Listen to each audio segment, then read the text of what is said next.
ఈ యొక్క సమయం తండ్రి మీ యొక్క వాక్యం నేర్చుకోవడానికి ఇచ్చిన ఈ యొక్క అవకాశాన్ని బట్టి స్తుతులు స్తోత్రములు తండ్రి.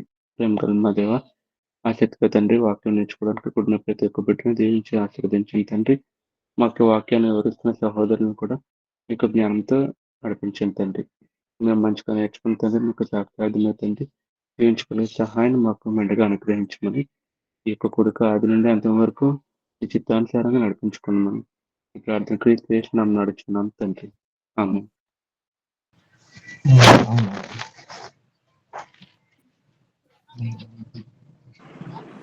ఉన్నాడన్నా ఉండాలి కదా 05% నిర్మల పద 18 నెంబర్ 18 అండి. జీవన్ అన్న 14 నెంబర్. Okay okay.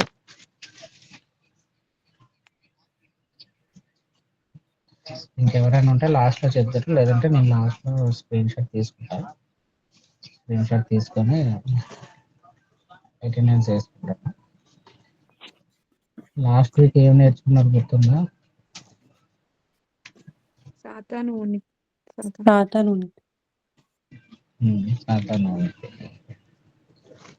ఈరోజు మరికొన్ని విషయాలు నేర్చుకుంటాం. ఈ మధ్య సహోదరులు జాషువా గారు ఉన్నారు. ఆయన 6వ శ్రీకాంత్ నగర్లో సువార్త పని చేస్తున్నారు. బైబిల్ క్లాస్లో అటెండ్ అయ్యే వాళ్ళకి ఈయన పరిచయం.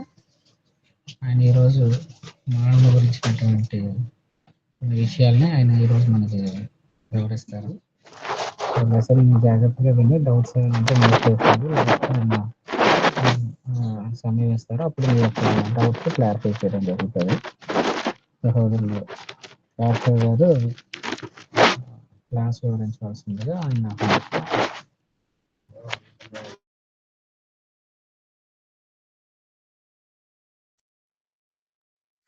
ఓకేనండి. ఈ సమయాన్ని అనుగ్రహించినటువంటి తండ్రి దేవునికి నా కృతజ్ఞతాస్తుతులు చెల్లిస్తున్నాను. ఈ యొక్క 2 years బైబిల్ కోర్సు సంబంధించినటువంటి తరగతుల్లో ఇలాగ మీ దేవుని యొక్క మాటలు వివరించడానికి నాకు సమయాన్ని ఇచ్చిన సహోదరులు సురేష్ కుమార్ గారిని బట్టి, వారి కుటుంబాన్ని బట్టి వందనాలు తెలియజేస్తూ ఉన్నాను. ఈ సమయంలో మనం ఒక 2 పాఠాలని ఈరోజు మనం ఆలోచన చేద్దాం. అందులో మొదటి పాఠం ఏంటంటే మానవులు దేవుని నుండి తొలగిట అనే పాఠాన్ని మనం ఈరోజు ఆలోచన చేద్దాం. దేవుడు 6 దినాల్లో సృష్టి అంతటిని సృష్టించాడు. ఆయన సృష్టించినటువంటి ఆయన మానవులైన మనల్ని తన పోలికలోను తన యొక్క స్వరూపంలోను ఆయన మనల్ని సృజించినట్లుగా పరిశుద్ధ గ్రంథం మనకి స్పష్టంగా తెలియజేస్తూ ఉంది.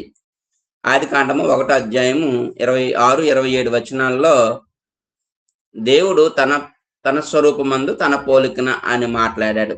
తర్వాత కిందకు వస్తే మన స్వరూపమందు మన పోలిక అనే మాటలు అక్కడ స్పష్టంగా తెలియజేస్తూ ఉన్నాడు. అంటే దేవుని పోలికలోను దేవుని యొక్క స్వరూపంలోను ఉన్నటువంటి మానవుడు దేవుని నుండి దూరం అయిపోయాడండి, లేకపోతే దేవుని నుండి తొలగిపోయాడు. దీన్నే మానవ పతనము అని అంటాం. అంటే మానవుడు ఎలాగ దేవుడికి దూరం అయ్యాడు అనే విషయాల్ని ఈరోజు మనం ఆలోచన చేద్దాం.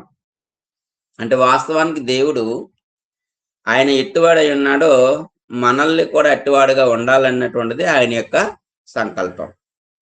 కానీ మానవులైనటువంటి మనం ఏం చేసామంటే దాన్ని దూరం చేసుకున్నాం. ఆ దేవుని యొద్ద నుండి మనం తొలగిపోయాం. అది ఎలాగా అనే విషయాన్ని ఈరోజు మనం ఆలోచన చేద్దాం. ఇందులో మొదటి పాయింట్ ఏంటంటే మానవ పతనం. అంటే మానవుడు పతనము చెందుట. పతనము అంటే దిగజారుడ, క్షీణించుట, ఉన్నటువంటి ఆ ఉన్నతమైనటువంటి స్థాయి నుండి క్రిందకు దిగిపోవుట. ఇది పతనము అనే మాటకు ఉన్నటువంటి పర్యాయ పదాలుగా మనం చూడొచ్చు. అయితే మొట్టమొదటి ఆది దంపతులైనటువంటి ఆదాము అవ్వలు ఏం చేయబడ్డారంటే పతనమైపోయారు. దేవుడు సృష్టిని సృష్టించిన తర్వాత ఆదాము అవ్వలకి ఆయన పోలికి ఇచ్చాడు, ఆయన యొక్క రూపం ఇచ్చాడు. ఆది కాండము 1:26 వచనంలో ఆ మాట మనకి కనబడుతూ ఉంది. తన స్వరూపమందు తన పోలిక చొప్పున అనే మాట అక్కడ మనకు కనబడుతూ ఉంది. ఒకసారి చూడండి.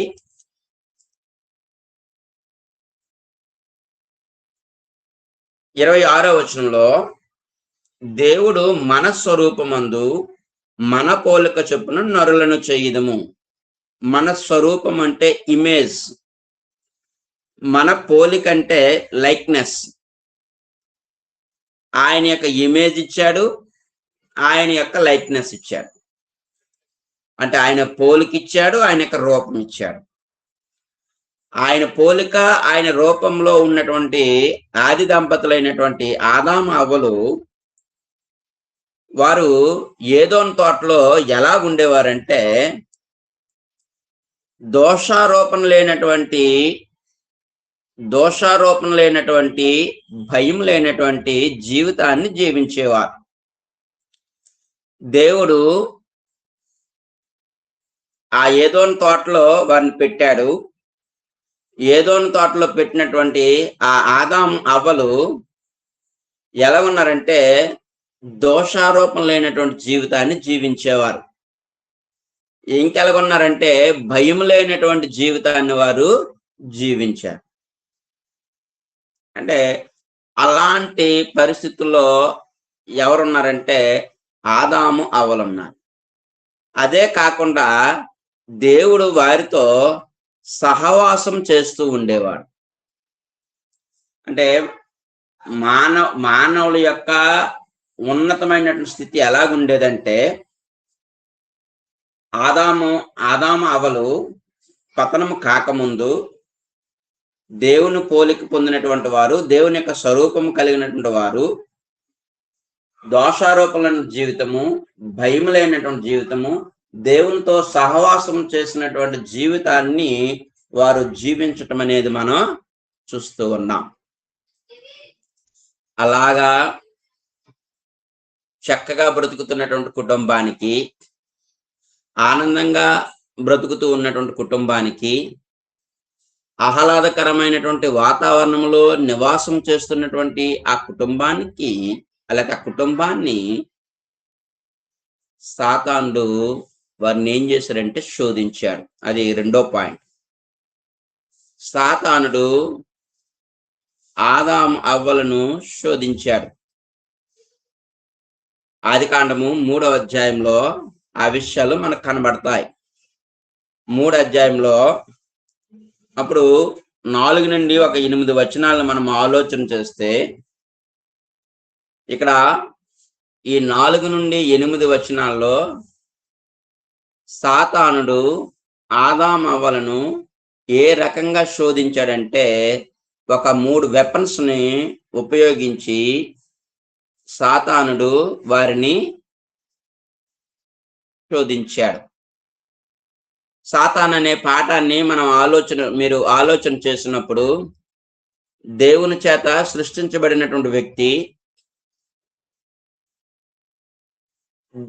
దేవుడు సాతాన్ని ఎందుకు సృష్టించాడనంటే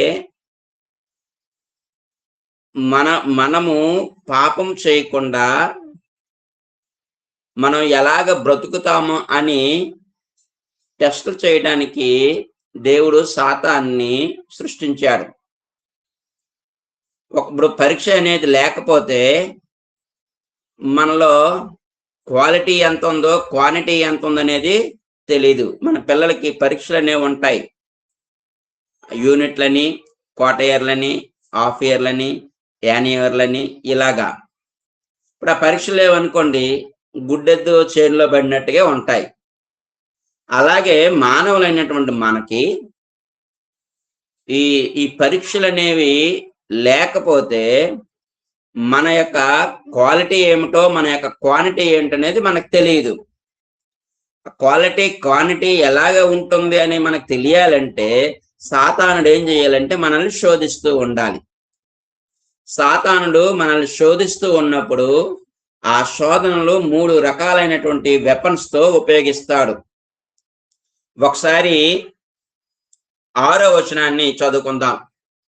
ఆదికాండము 3వ అధ్యాయము 6వ వచనంలో ఆ స్త్రీ ఆహారమునకు వృక్షము ఆహారమునకు మంచిదియు, కన్నులకు అందమైనదియు, వివేకమిచ్చు రమ్యమైనదై ఉండుట చూచినప్పుడు ఆమె దాని ఫలములలో కొన్ని తీసుకొని తిని తనతో పాటు తన భర్తకు ఇచ్చెను, అతడు కూడా తినెను అని అన్నాడండి. ఆ వృక్షము ఆహారమునకు మంచిది అంటే ఆ ఆహారమునకు మంచిది అనే ఆ మాటలో శరీరాశ అనేది కనబడుతూ ఉంది. శరీరాశ. కన్నులకు అందమైనది అని అన్నాడండి, అంటే నేత్రాశ. మూడోది ఏంటంటే వివేకమిచ్చు రమ్యమైనది అని అన్నాడు, అంటే జీవపుటంబము అని అన్నాడండి. జీవపుటంబము అంటే దేవుడు మనల్ని శోధించడానికి సాతాన్ని ఉపయోగించుకుంటాడు. దేవుడు ఎవరిని శోధించడు. ఇప్పుడు సాతాను చేత శోధించబడుతున్నటువంటి మానవుడు ఎలాగా శోధించబడతాడంటే ఈ 3 రకాలైనటువంటి ఆయుధాలతోనే అతడు ఏం చేస్తాడంటే మనల్ని మన మీదకి యుద్ధానికి వస్తాడు. 1 శరీరాశతోను, 2 నేత్రాశతోను, 3 జీవపడంబంతోను.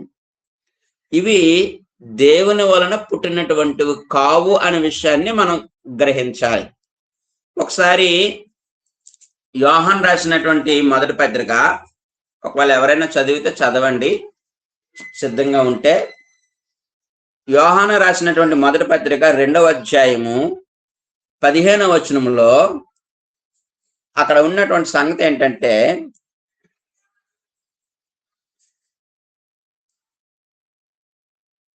ఓకే చదవమ్మా. ఈ లోకమునైనను లోకములో ఉన్న వాటినైనను ప్రేమించకుడి. ఎవడైనను లోకమును ప్రేమించిన ఎడల తండ్రి ప్రేమ వారిలో నుండదు. లోకములో ఉన్నదంతయు అనగా శరీరాశయు, నేత్రాశయు, జీవపడంబమును తండ్రి వలన పుట్టినవి కావు, అవి లోక సంబంధమైనవే. లోకమును థ్యాంక్ యూ 15వ వచనంలో ఈ లోకమునైనను లోకంలో ఉన్న వాటినైనను ప్రేమించకుడి. ఎవడైనా లోకాన్ని ప్రేమిస్తే లోకమును ప్రేమించినటువంటి వారిలో దేవుని ప్రేమ అనేది ఉండదు అని చెప్పి, అసలు లోకంలో ఏముంది అని అంటే అక్కడ చెప్తూ ఉన్నాడు 16వ వచనంలో. లోకములో ఉన్నదంతయు అనగా శరీరాశయు, నేత్రాశయు, జీవపడంబమును అని అన్నాడండి. ఇప్పుడు మనం చూస్తున్నదంతా కూడా దృశ్యమైనటువంటివి. ఈ దృశ్యమైనటువంటి నిత్యము కావు, అదృశ్యమైనవే నిత్యము అని అంటాడు పౌలు కొరింథీయులకు రాసినటువంటి పత్రికలో. మన కంటికి కనబడుతున్నటువంటివేమో నిత్యమైనటువంటి మాత్రం కాదు, మన కంటికి కనబడినటువంటి ఉన్నాయి, అవి మాత్రమే నిత్యమైనటువంటివి అనే విషయాన్ని మనం ఇక్కడ గమనించాలి. మనం చూస్తూ ఉన్నాం, శరీరాశ ఉంది, నేత్రాశ ఉంది, జీవపడంబం ఉంది. ఈ శరీరాశ, నేత్రాశ, ఈ జీవపడంబం అనేది ప్రతి మానవుణ్ణి కూడా శోధించడానికి సాతానుడు వాడుకున్నటువంటి వెపన్స్ ఇవి. మనం ఏదో ఒక వెపన్ ద్వారా సాతాను యొక్క ఆ చేతిలోనికి, లేదా సాతాను యొక్క హస్తంలోనికి, లేదా సాతాను యొక్క చెరలోనికి మనం వెళ్ళిపోయే పరిస్థితులు చాలా ఉన్నాయి. ఎందుకంటే ఈ వెపన్స్ మామూలు వెపన్స్ కాదండి, చాలా ప్రమాదకరమైనటువంటి చాలా ప్రమాదకరమైనటువంటి వెపన్స్ ఇవి. శరీరాశ, నేత్రాశ, జీవకుటుంబం అనే వాటి ద్వారా సాతానుడు శోధిస్తూ ఉంటాడు. అలాగే సాతానుడు ఏం చేశాడంటే ఆది మానవులైనటువంటి ఆది దంపతులైనటువంటి ఆదమును హవ్వను కూడా అలాగనే శోధించాడు. ఇందులో మూడో పాయింట్ ఏంటంటే మానవ పతనం అనే ఏ పాయింట్ లో 1-2 పాయింట్లు మనం ఆలోచన చేస్తాం. ఇందులో మూడో పాయింట్ ఏంటంటే మానవులు ఎప్పుడు పాపం చేస్తారు, మానవులు ఎప్పుడు పాపం చేస్తారు అని మనం ఆలోచన చేస్తే యాకోబు రాసిన పత్రిక 1వ అధ్యాయము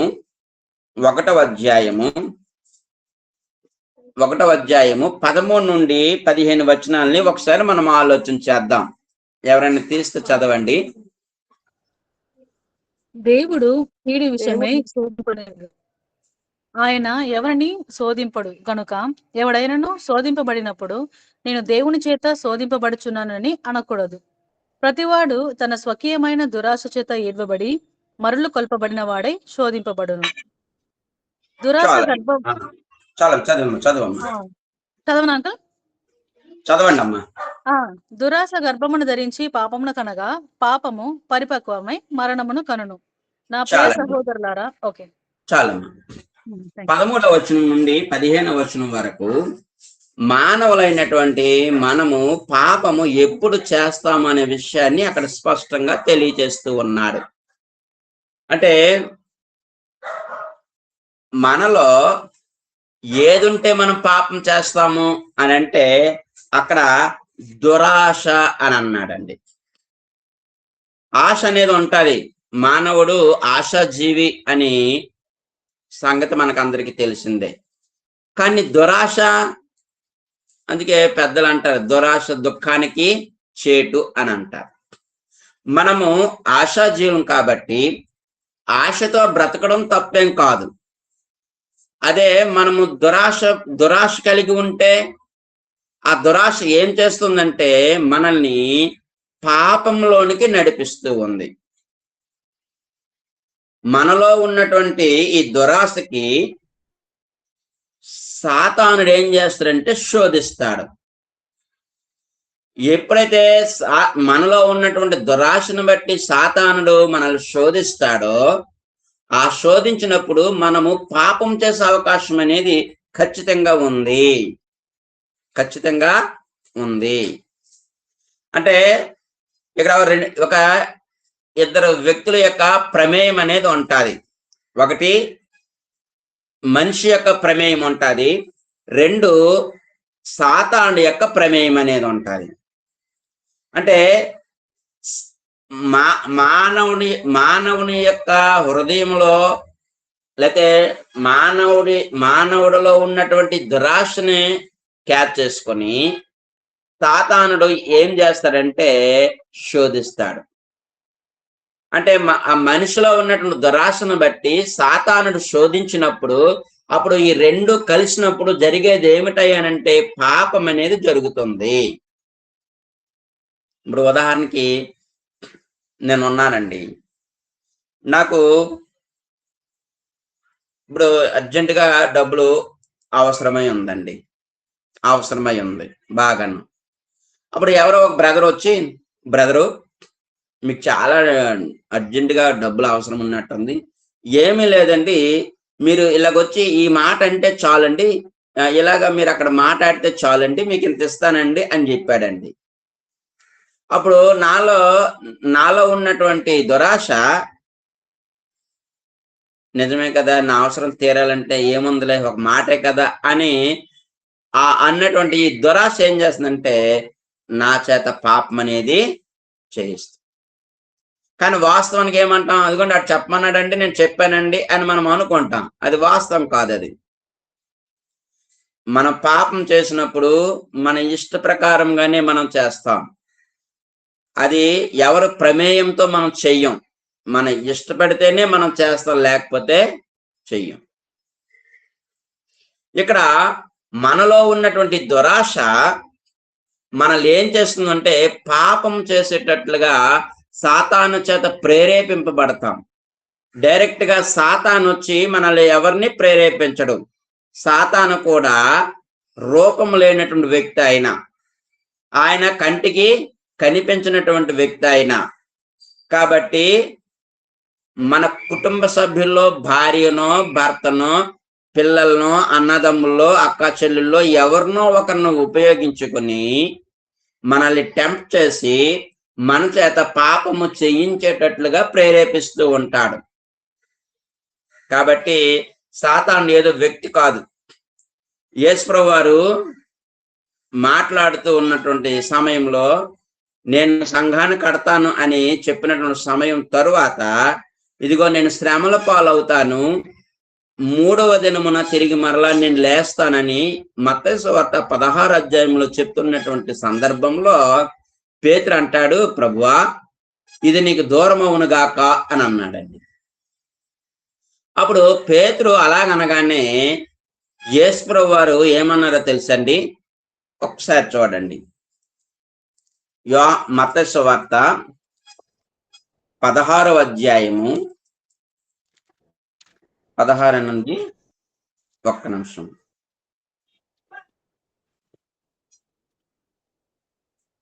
16వ అధ్యాయము 23వ వచనం చదవండి అమ్మా, ఎవరైనా తీస్తే. అయితే ఆయన పేతురు వైపు తిరిగి, సాతానా నా వెనుకకు పొమ్ము, నీవు నాకు అభ్యంతర కారణమై ఉన్నావు. నీవు మనుష్యుల సంగతులనే తలంచుచున్నావు గాని దేవుని సంగతులను తలంపకయున్నావని పేతురుతో చెప్పెను. అప్పుడు యేసు ఇప్పుడు సాతాను పేతురా లేకపోతే సాతాను పేతురులో దూరాడా? ఎవరైనా మాట్లాడండి మీలో. అమ్మా సాతాను దూరాడు, ఆ తలంపు పుట్టించింది సాతాను. అదండి. యేసుప్రభువేమో నేను 3వ దినాన్న నన్ను పెద్దల చేతను, ప్రధాన యాజకుల చేతను, శాస్త్రుల చేతను అనేక హింసలు నేను పొందుతాను, మళ్ళా నేను 3వ దినాన్ని తిరిగి లేస్తాను అని చెప్పినప్పుడు అప్పుడు పేతురు ఏమంటాడంటే ఆయన చేయి పట్టుకొని, ప్రభువా ఇది నీకు దూరం అవును గాక అనేటప్పుడు యేసుప్రభువు వారు ఎంత మంచోడు అయ్యా నువ్వు, నన్ను నేను చనిపోకుండా శ్రమలు పడకుండా నా గురించి ఇంత బాగా ఆలోచిస్తున్నావా అని పేతురుని యేసుప్రభువు ఏం పొగడలేదు. అక్కడ పేతురుకి అర్థమైంది. ఏమర్థమైందంటే యేసుప్రభువు వారికి అర్థమైంది. ఏమర్థమైందంటే ఇదిగో పేతురులోకి సాతాను దూరాడు అనే విషయం అనేది అర్థమైందండి. ఈరోజు మనం కూడా అలాగ ఆలోచన చెయ్యాలి. మనకి ఎవడైతే ఒకవేళ చెడ్డ సలహా ఇస్తూ ఉన్నాడో, ఒకవేళ ఎవడైనా చెడ్డ క్రియకి మనల్ని ప్రేరేపిస్తూ ఉన్నాడో, చెడ్డ పనులు చేయడానికి మనతో పాటు మనకి సహకారం చేయడానికి సిద్ధపడుతూ ఉన్నాడో ఆ వ్యక్తిలో సాతానుడు దూరాడు అనే ఆ ఇంకితమైనటువంటి జ్ఞానం మనకు కలిగి ఉండాలి. చాలా డేంజరస్ ఫెలో ఎవరంటే సాతానుడు. ఎవరినైనా ఉపయోగించుకుంటారు. ప్రధానమైనటువంటి శిష్యుల్లో 3 శిష్యులు ఉన్నారు, పేతురు, యాకోబు, యోహాను. వారి ముగ్గురులో పేతురు దేవునికి ప్రభు అయినటువంటి వారికి ఇష్టమైన వ్యక్తిగా, ప్రధానమైన వ్యక్తిగా, సంఘం యొక్క తాళము చెవులు అతనికి ఇచ్చినటువంటి వ్యక్తిగా ఉన్నటువంటి ఆ పేతురులోనే సాతానుడు దూరాడంటే చూడండి. కాబట్టి ప్రియమైన వారలారా, సాతానుడు ఎవరినైనా కూడా శోధిస్తూ ఉంటాడు. ఆ సాతాను యొక్క శోధనలో మనం పడిపోకూడదు. ఒకవేళ మనలో దురాశ ఉంటే మనం పడిపోతాం. కాబట్టి మనలో ఏదైతే దురాశ ఉందో ఆ దురాశ మనల్ని ఏం చేస్తుందంటే పాపానికి నడిపిస్తూ ఉంటాది. పాపానికి నడిపిస్తూ ఉంటాది. మనం పాపం చేయడానికి కారణం ఏంటో తెలుసండి. 1 దేవుని భయం లేకపోవడం అండి. దేవుడి భయం లేకపోవడం. 2 దేవుడు లేడు అని మనం నమ్మటం అండి. దేవుడు లేడు అనేటువంటి వాడు పాపం చేస్తాడండి. దేవుడు భయం లేనటువంటి వాడు పాపం చేస్తాడండి.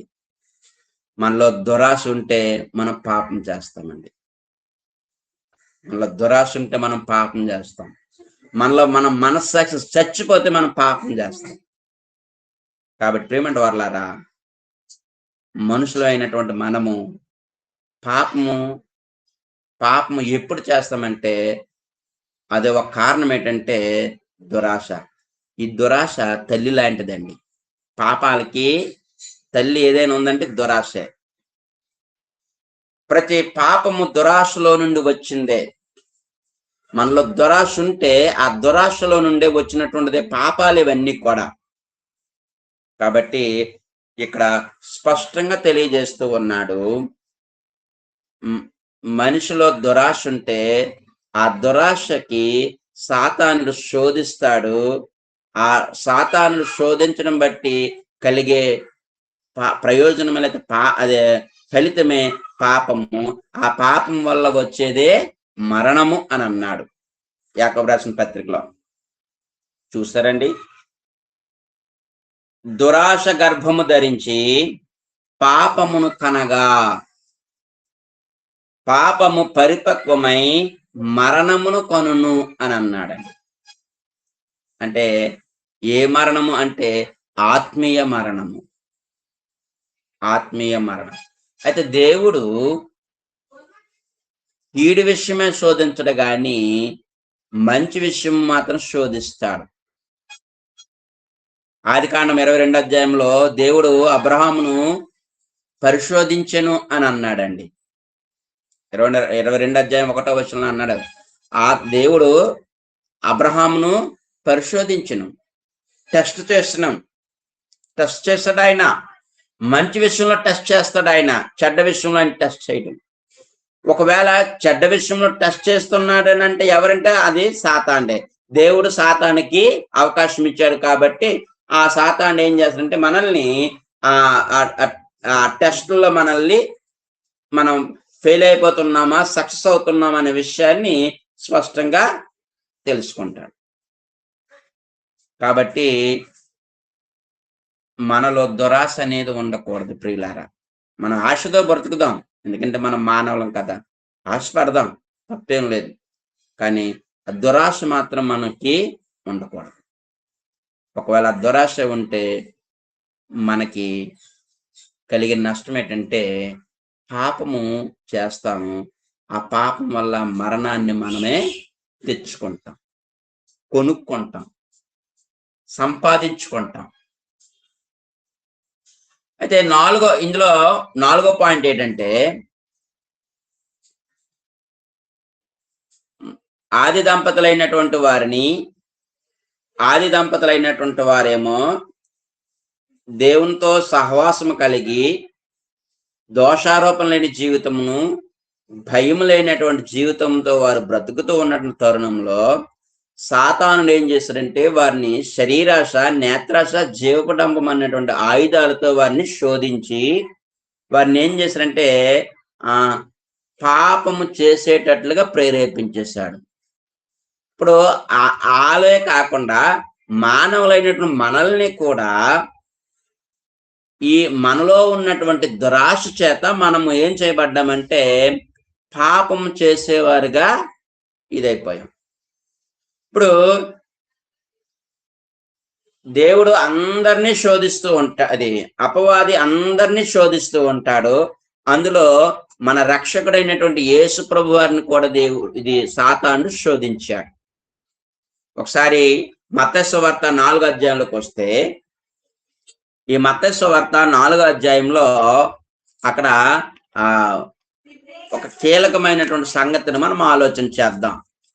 చూడండి ఒకసారి 1వ వచనం చదవండి. అప్పుడు యేసు అపవాది చేత శోధించబడుటకు ఆత్మ వలన అరణ్యమునకు కొనుపోబడెను. చాలమ్మా. అప్పుడు యేసు అపవాది చేత శోధించబడుటకు ఆత్మ వలన అరణ్యమునకు కొనుపోబడెను. అంటే దేవుని కుమారుడుగా పుట్టినటువంటి యేసు ప్రభు వారిని ఆయన 30 సంవత్సరాలు ఏడొచ్చినప్పుడు సువార్త ప్రకటన చేయడానికి సిద్ధపడ్డాడు. ఆ సిద్ధపడినటువంటి ఆ తరుణంలో దేవుడే పరీక్ష పెట్టాడు. పరిశుద్ధాత్మను ఉపయోగించుకొని యేసు ప్రభు వారిని పరిశుద్ధాత్మను తీసుకొని ఎక్కడికి పోయాడండి? అపవాది చేత శోధించబడ్డానికి తీసుకుని వెళ్ళిపోయాడండి. అంటే పరిశుద్ధాత్ముడు యేసు ప్రభు వారిని ఎవరికి అప్పగించాడండి? అపవాది చేతికి అప్పగించాడండి. నా కుమారుడైనా సరే శోధించబడాలి అని దేవుని యొక్క రూల్ అండి అది. ఈరోజు మనం ఏమనుకుంటామంటే మనకే శోధన రాకూడదు, మనకే శ్రమలు రాకూడదు, మనకే కష్టాలు రాకూడదు అని మనం అనుకుంటాం. శ్రమలు, కష్టాలు, బాధలు, ఇరుకులు లేకుండా మనము పరిపూర్ణమయ్యే అవకాశమే లేదండి. ఇప్పుడు ఉదాహరణకి ఒకసారి మనం ఆలోచన చేస్తే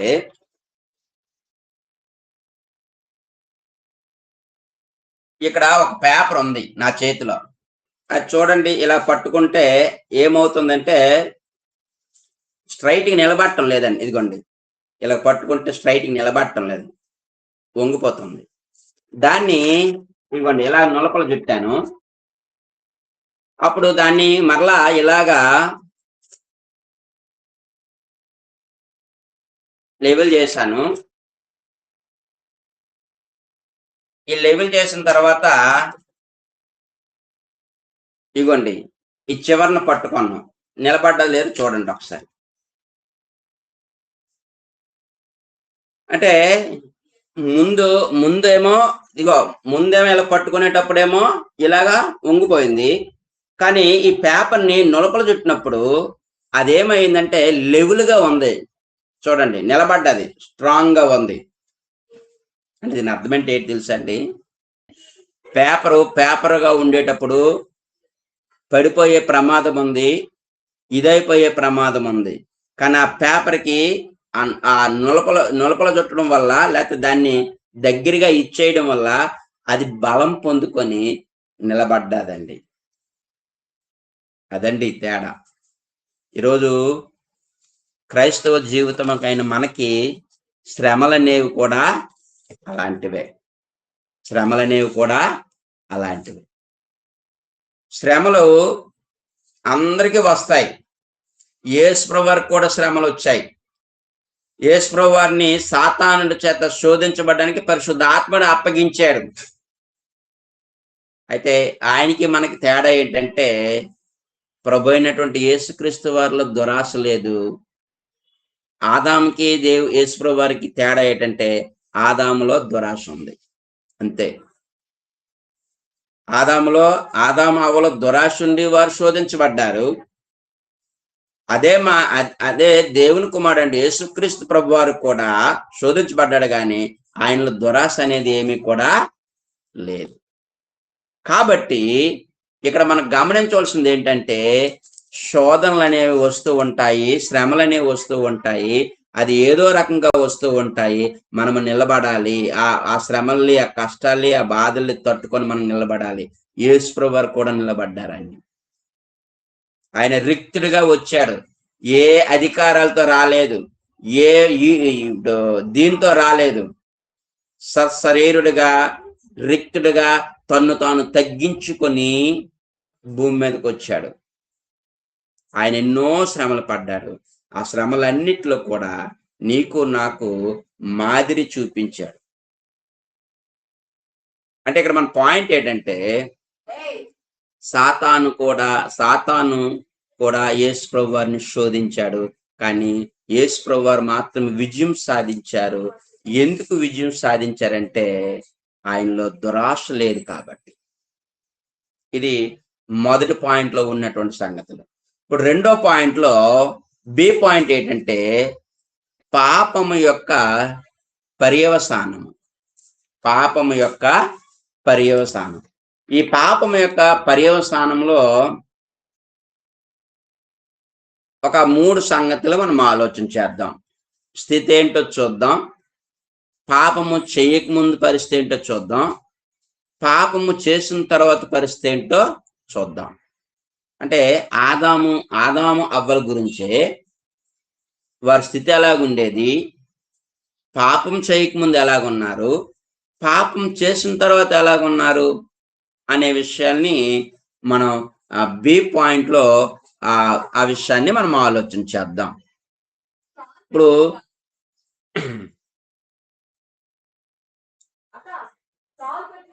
మానవ ఈ అవయవాల్లో లేకపోతే ఈ శరీరంలో 2 రకాలని మనకు తెలుసు.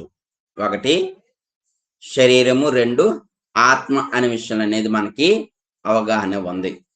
దేవుడు మనల్ని మట్టితో బొమ్మను చేసి అందులో జీవవాయువు ఊదాడు. అప్పుడు మనం జీవాత్మాయం అనే సంగతిని ఆదికాండం 2 అధ్యాయము 7-8 వచనాల్లో మనకి అక్కడ స్పష్టంగా తెలియజేస్తుంది.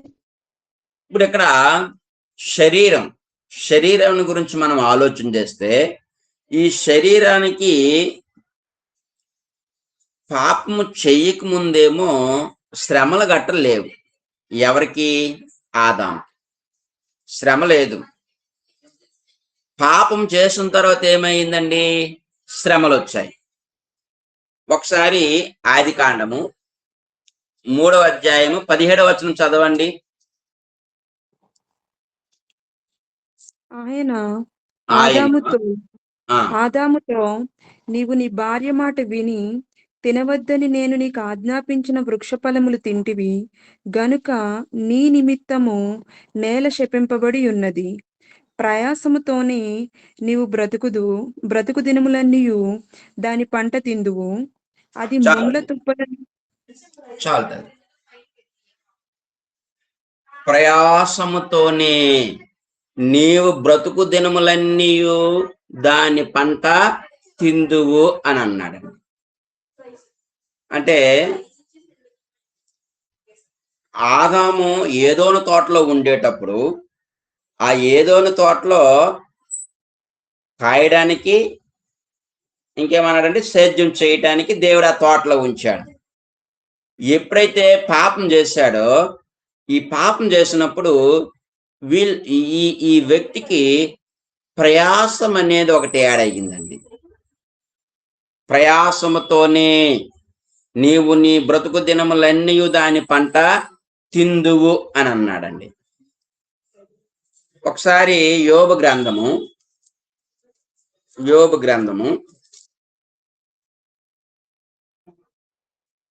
5వ అధ్యాయము 7వ వచనం ఒకసారి చదవండి. నిప్పురవ్వలు పైకి ఎగురునట్లు నరులు శ్రమానుభవమునకే పుట్టుచున్నారు. చాలండి. అసలు మనం ఎందుకు పుడుతున్నాము అని అంటే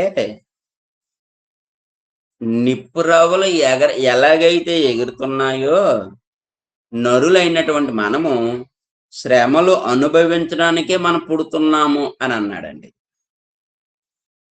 మనం శ్రమలు అనుభవించడానికి పుడుతున్నాం. అలాంటి శ్రమలు లేకపోతే ఎలాగా మనకి?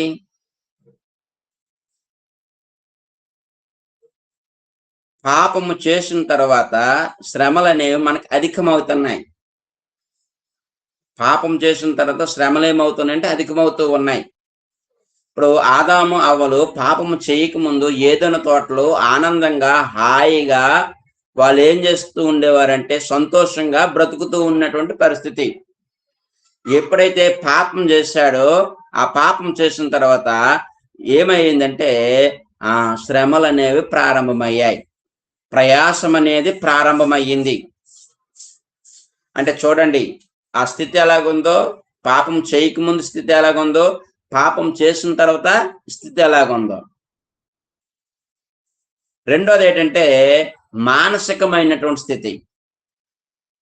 ఇప్పుడు వారేమో దేవుడు ఆదాము అవ్వలు సృష్టించినప్పుడు వారికి వస్త్రాలు ఏం కుట్టలేదండి. వారు దిగంబరులుగా ఉండిరి అని 2వ అధ్యాయంలో ఆ మాట మనకి చెప్పాడు చివరి వచనంలో. ఇప్పుడు ఎప్పుడైతే పాపం చేశారో ఆ పాపం చేసినప్పుడు వారిలో ఆ దోషారోపణ వచ్చిందండి. అంటే మేం తప్పు చేశాము అని అర్థమయ్యి వారికి అప్పుడు తెలివితేటలు వచ్చి అయ్యో మేము ఎలాగున్నామేంటి అని కచ్చడాలని వారు ఇది దేహానికి ధరించుకున్నట్టుగా మనకి 3వ అధ్యాయంలో స్పష్టంగా తెలియజేస్తుంది. అంటే ఇక్కడ విషయం ఏంటంటే మానసికమైనటువంటి స్థితి ఎలాంటిదంటే ఏదోని తోటలో ఉండేటప్పుడేమో దోషారోపణ లేనటువంటి స్థితిగా ఉంది.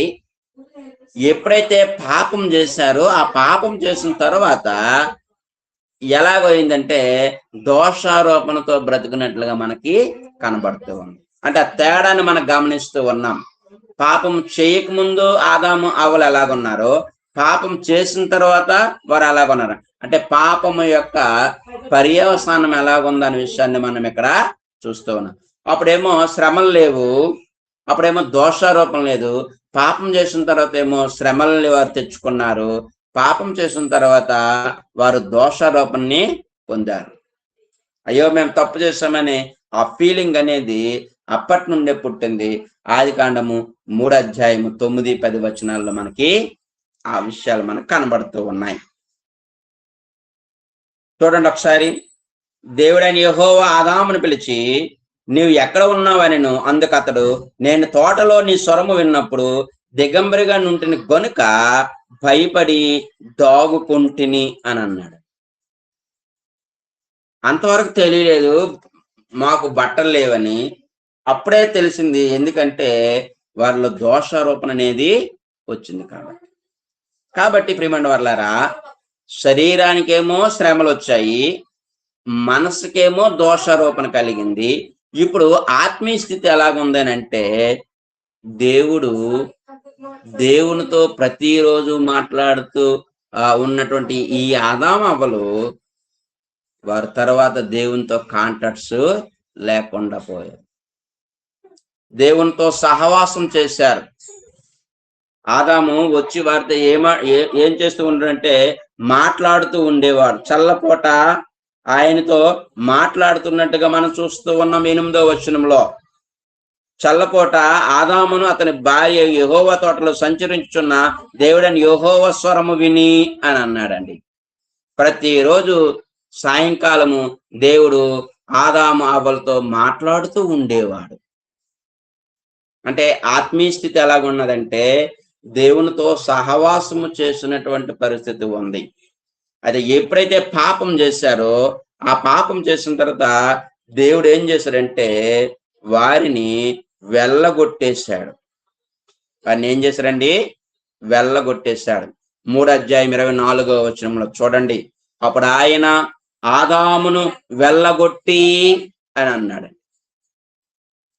వెళ్ళగొట్టమంటే తెలుసండి మీకు?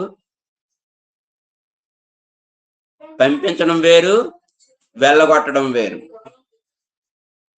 అంటే పంపించడం అనేది స్మూత్ గా పంపించడం, వెళ్ళగొట్టడం అనేది కఠినంగా వ్యవహరించడం.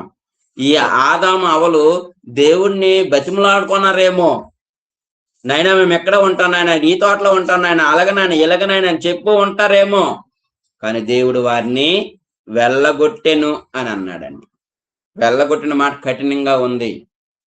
పంపివేసిన మాట ఒక రకంగా ఉంటది, వెళ్ళగొట్టిన మాట అనేది ఇంకొక రకంగా ఉంటది. కాబట్టి ప్రియమైన వారలారా, ఆత్మీయమైనటువంటి స్థితి వారిది ఎలాగుందంటే పాపం చేయకముందేమో దేవునితో సహవాసం చేశారు, పాపం చేసిన తర్వాత దేవుడు వారిని వెళ్ళగొట్టేశాడు. ఆ దేవునితో ఉన్నటువంటి సహవాసాన్ని వారు కోల్పోయారు. తర్వాత మరి దేవుడు ఆదాంతో మాట్లాడినట్లుగా మన గ్రంథం ఎక్కడ చెప్పలేదు. దేవుడు ఆదాంతో మాట్లాడినట్టుగా మనకి రికార్డ్స్ లేవు. అదే చివరిది. అంటే దేవునితో సహవాస వారు కోల్పోయినట్లుగా మనం ఇక్కడ స్పష్టంగా మనం ఇక్కడ చూస్తూ ఉన్నాం. అయితే సి పాయింట్ ఏంటంటే అన్ని కాలంలో కూడా ప్రజలు తప్పిపోయిరి. అన్ని కాలాల్లో మన బైబిల్ 3 కాలాలు చెప్తూ ఉంది. ఏంటి అనంటే, 1 పితృల యుగము, 2 ధర్మశాస్త్ర యుగము, 3 క్రైస్తవ యుగం. అంటే అన్ని కాలాల్లో కూడా ప్రజలు ఏమైపోయారంటే దేవుని నుండి తొలగిపోయారనే విషయాన్ని మనకి బైబిల్ స్పష్టంగా తెలియజేస్తూ ఉంది. ఆదాము నుండి నోవాహు వరకు ఇంచుమించుగా 1000 సంవత్సరాలు పీరియడ్ ఉంటుంది. 1000 సంవత్సరాల పీరియడ్. ఇప్పుడు ఆదాము నుండి నోవాహు వరకు ఆదాము కూడా దేవునికి దూరం అయిపోయాడు. నోవాహు కాలం నాటి ప్రజలు కూడా ఏమైపోయారంటే దేవునికి దూరం అయిపోయారండి. దేవుడి నుండి వారు తొలగిపోయారు. వారి మార్గాలను వారు ఏం చేసుకున్నారట? చెరిపేసుకున్నారు అని చెప్తూ ఉంది 6వ అధ్యాయంలో. వారి మార్గాలను చెరిపేసుకున్నారు. వారు హృదయాలు చెడిపోయాయి. అంటే మానవులు నోవాహు కాలంలో కూడా ఏమైపోయారంటే దేవునికి దూరం అయిపోయారు. దేవుని నుండి వారు తొలగిపోయారు. ఆ తరువాత కాలంలో నోవాహు కాలం తరువాత సొదొమ గొమొర అనే ఒక సమయం వస్తుంది. అది ఎవరు అనంటే అబ్రహాం కాలం నాటికి సంబంధించిన సంగతి. అది లోతు సొదొమ గొమొరలో నివసిస్తాడు. ఈ నోవాహుకి దీనికి ఒక 10 తరాలండి. నోవాహు నుండి ఆదాము నుండి నోవాహు వరకు 10 తరాలు, నోవాహు నుండి అబ్రహాం వరకు 10 తరాలు. అంటే ఈ 10 తరాల తరువాత కూడా ఈ ప్రజలు సొదొమ గొమొర ప్రజలు ఏమయ్యారంటే దేవునికి దూరం అయిపోయారు. దేవునికి దూరమై ఆదికాండము 19వ అధ్యాయం ఆ విషయాలు మనకు స్పష్టంగా తెలియజేస్తుంది. ఎంత దుర్మార్గంగా అంటే చదివితే అలాగా మనం ఆశ్చర్యపోతాం. పురుషులు పోవడం చూడండి, అంత దుర్మార్గమైనటువంటి పరిస్థితి అండి. స్వలింగ సంపర్కం అంటారు దాన్ని. అయితే 3వ పాయింట్ ఏంటంటే ఆదాము, నోవాహు, సొదొమ గొమొరలో ఉన్నటువంటి ప్రజలు తర్వాత దేవుడు ఐగుప్తు దేశం నుండి యాకోబు కుమారులు తీసుకుని వెళ్ళి వాళ్ళని ఇశ్రాయేలుగా ఐగుప్తు దేశంలో నుండి బయటికి పిలుస్తాడు కదండి. ఆ బయటికి పిలుస్తున్నప్పుడు ఆ సమయంలో కూడా ఇశ్రాయేలీలు ఏమైపోయారంటే చెడిపోయినట్టుగా, దేవునికి దూరం అయిపోయినట్టుగా మనకి కనబడతాయి. అది నిర్గమాకాండము, సంఖ్యాకాండములు ఆ విషయాలు మనకి స్పష్టంగా ఉంటాయి. అయితే ఒకసారి ఒక 2 వచనాలని మనం చదువుదాం. అపోస్తలుడైన పౌలు కొరింథీయులకు రాసినటువంటి మొదటి పత్రిక 10వ అధ్యాయము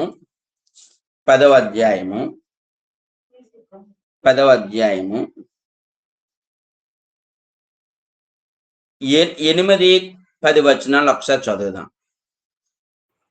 మరియు వారి వలె మనము వ్యభిచరింపక యుందుము. వారిలో కొందరు వ్యభిచరించినందున ఒక్క దినముననే 23,000 మంది కూలిరి. మనము ప్రభువును శోధింపక యుందుము. వారిలో కొందరు శోధించి సర్పము వలన నశించిరి. మీరు సనుగకుడి. వారిలో కొందరు సనిగి సంహారకుని చేత నశించిరి. చాలండి. ఇక్కడ ఇశ్రాయేలీలు కూడా ఏమయ్యారంటే దేవుని నుండి తొలగిపోయినట్లుగా మనం చూస్తూ ఉన్నాం.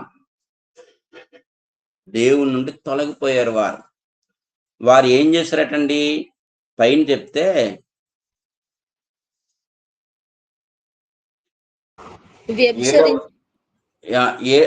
6వ వచనంలో వారు ఆశించిన ప్రకారం మనము కూడా చెడ్డవాటిని ఒకవేళ ఆశిస్తే ఈ సంగతులు మనకు దృష్టాంతంగా ఉన్నాయి అని చెప్తే 7వ వచనంలో తినడానికి, త్రాగడానికి, ఆడడానికి వారు లేచారని చెప్పి కొందరు విగ్రహారాధులై ఉన్నారు, మీరు విగ్రహారాధన కాకుండా ఉండుడి అని అన్నాడండి.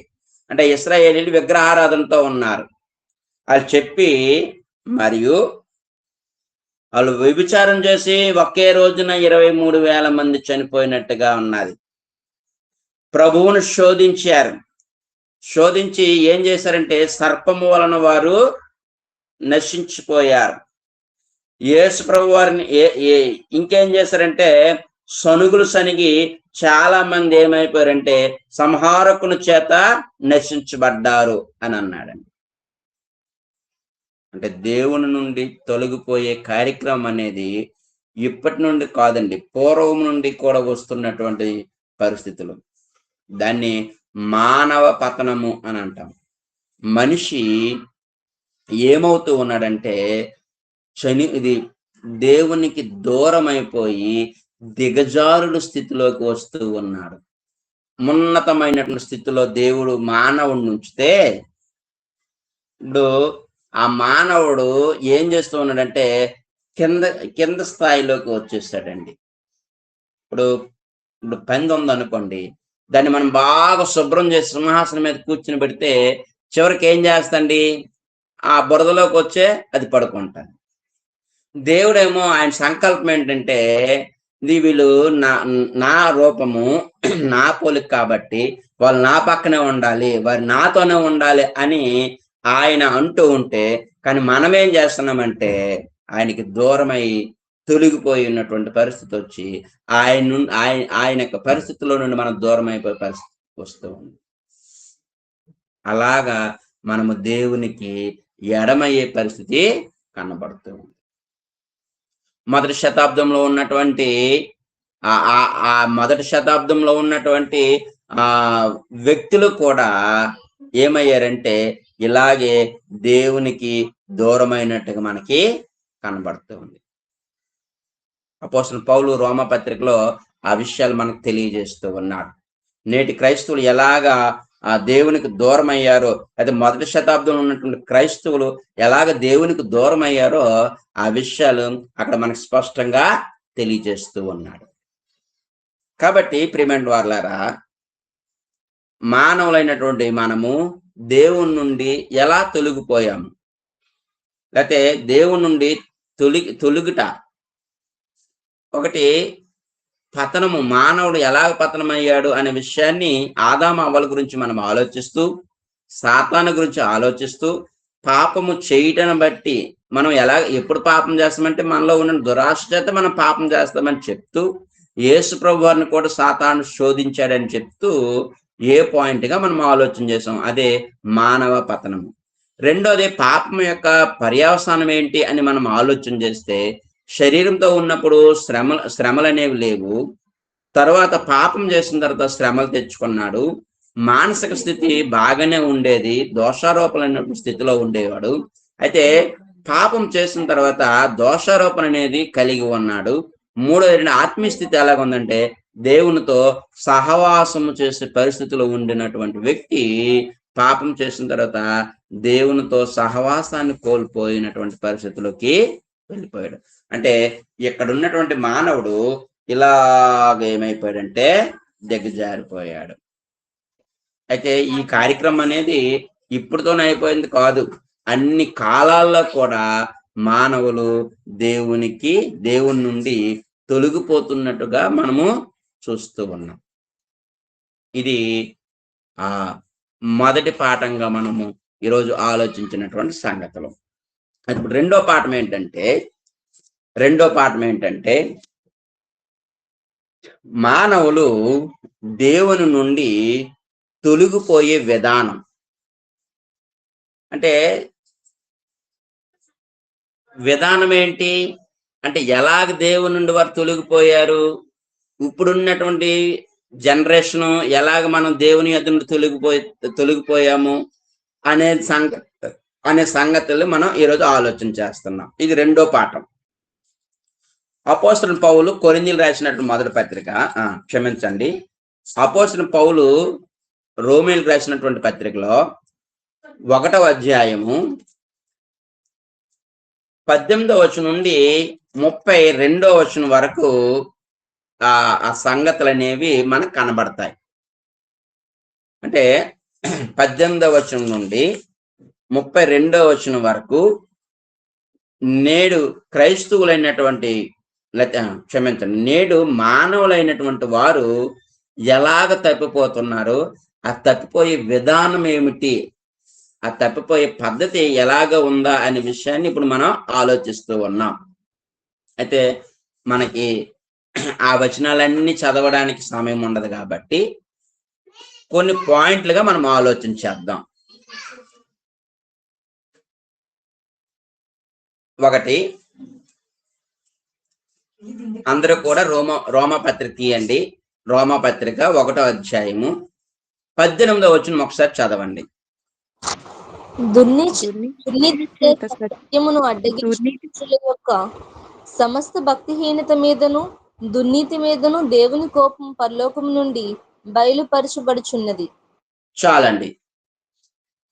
ఒకటి, మానవులు దేవుని నుండి తొలగిపోవడానికి కారణాలు లేకపోతే విధానం ఏంటంటే, ఒకటి సత్యాన్ని అడ్డగించటం. సత్యాన్ని అడ్డగించటం అంటే సత్యము అంటే వాస్తవము అని అర్థం. అంటే ఏది వాస్తవమో ఆ వాస్తవాల్ని ఈరోజు మనిషి ఏం చేస్తూ ఉన్నాడంటే అడ్డగిస్తూ ఉన్నాడు. ఇప్పుడు వాస్తవానికి సత్యాన్ని మనం ఎప్పుడు కూడా మార్చలేం. ఇప్పుడు నా చిన్నతనంలో 2 అనే సంగతిని నేను చదువుకున్నాను. ఇప్పుడు ఇంచుమించుగా 46-47 సంవత్సరాలు ఉంది. అప్పుడు 2 ఇప్పుడు 2 అమ్మో నీకు దానికి 40 సంవత్సరాలు అయిపోయింది కదా, నువ్వు 2 అని చదివితే ఎలాగా, 2 అని చదవాలి అని లేదండి. సత్యం కూడా అంతే. సత్యం అనేది అన్ని కాలాల్లో ఒకే విధంగా ఉంటుంది. సత్యాన్ని మనం మార్చలేము. కానీ చాలా మంది మనుషులు సత్యాన్ని అడ్డగిస్తూ ఉన్నారు. ఎప్పుడైతే సత్యాన్ని అడ్డగిస్తూ ఉన్నాడో ఆ అడ్డగించినటువంటి మనిషి దేవుని నుండి తొలగిపోతూ ఉన్నాడు. దేవుని నుండి తొలగిపోవడానికి ఈ వ్యక్తి సత్యాన్ని అడ్డగించడం అనే ఆ ద్వారాన్ని ఉపయోగించుకొని దేవుని నుండి దూరం అవుతూ ఉన్నాడు. సత్యం అంటే ఏంటి అని మనం ఆలోచన చేస్తే వాస్తవము అని అర్థం. దేవుడు సర్వశక్తిమంతుడు, దేవుడు సర్వజ్ఞుడు, దేవుడు సర్వాంతర్యామి, దేవుడు నిత్యుడు, దేవుడు ఆత్మాస్వరూపి.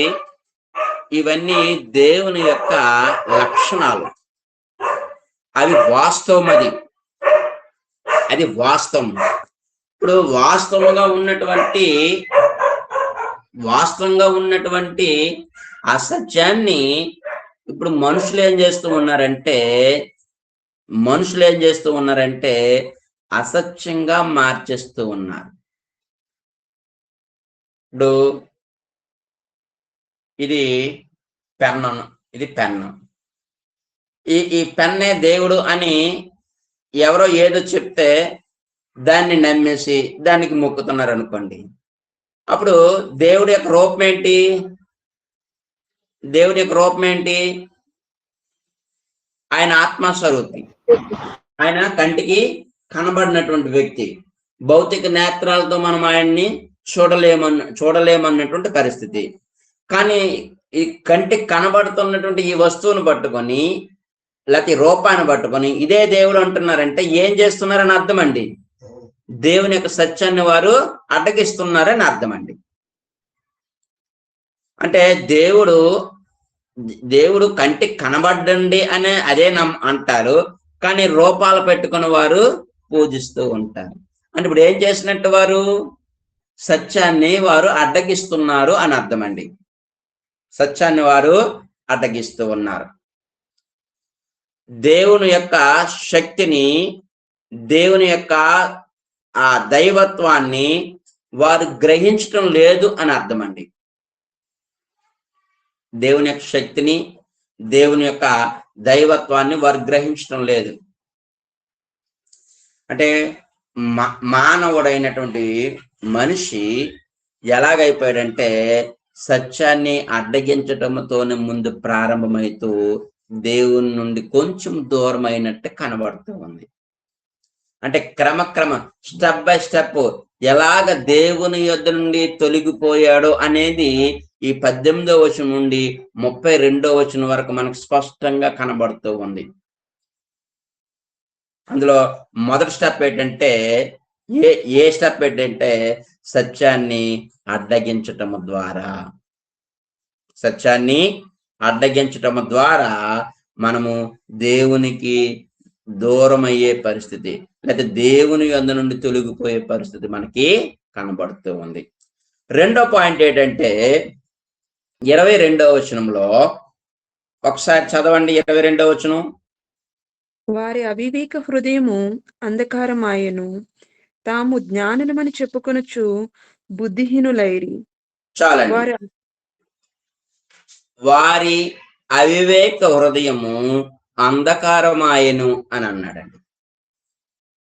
అంటే ఎప్పుడైతే సత్యాన్ని అడ్డగిస్తాడో, ఈ సత్యాన్ని అడ్డగించడం ద్వారా హృదయం ఏమవుద్దంటే అంధకారమయమైపోతుంది.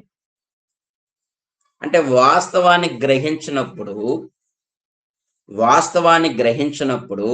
హృదయం ఏమవుద్దంటే అంధకారం అయిపోతుంది, చీకటమయమైపోతుంది. అప్పుడు సత్యాన్ని అడ్డగించిన వ్యక్తి, సత్యాన్ని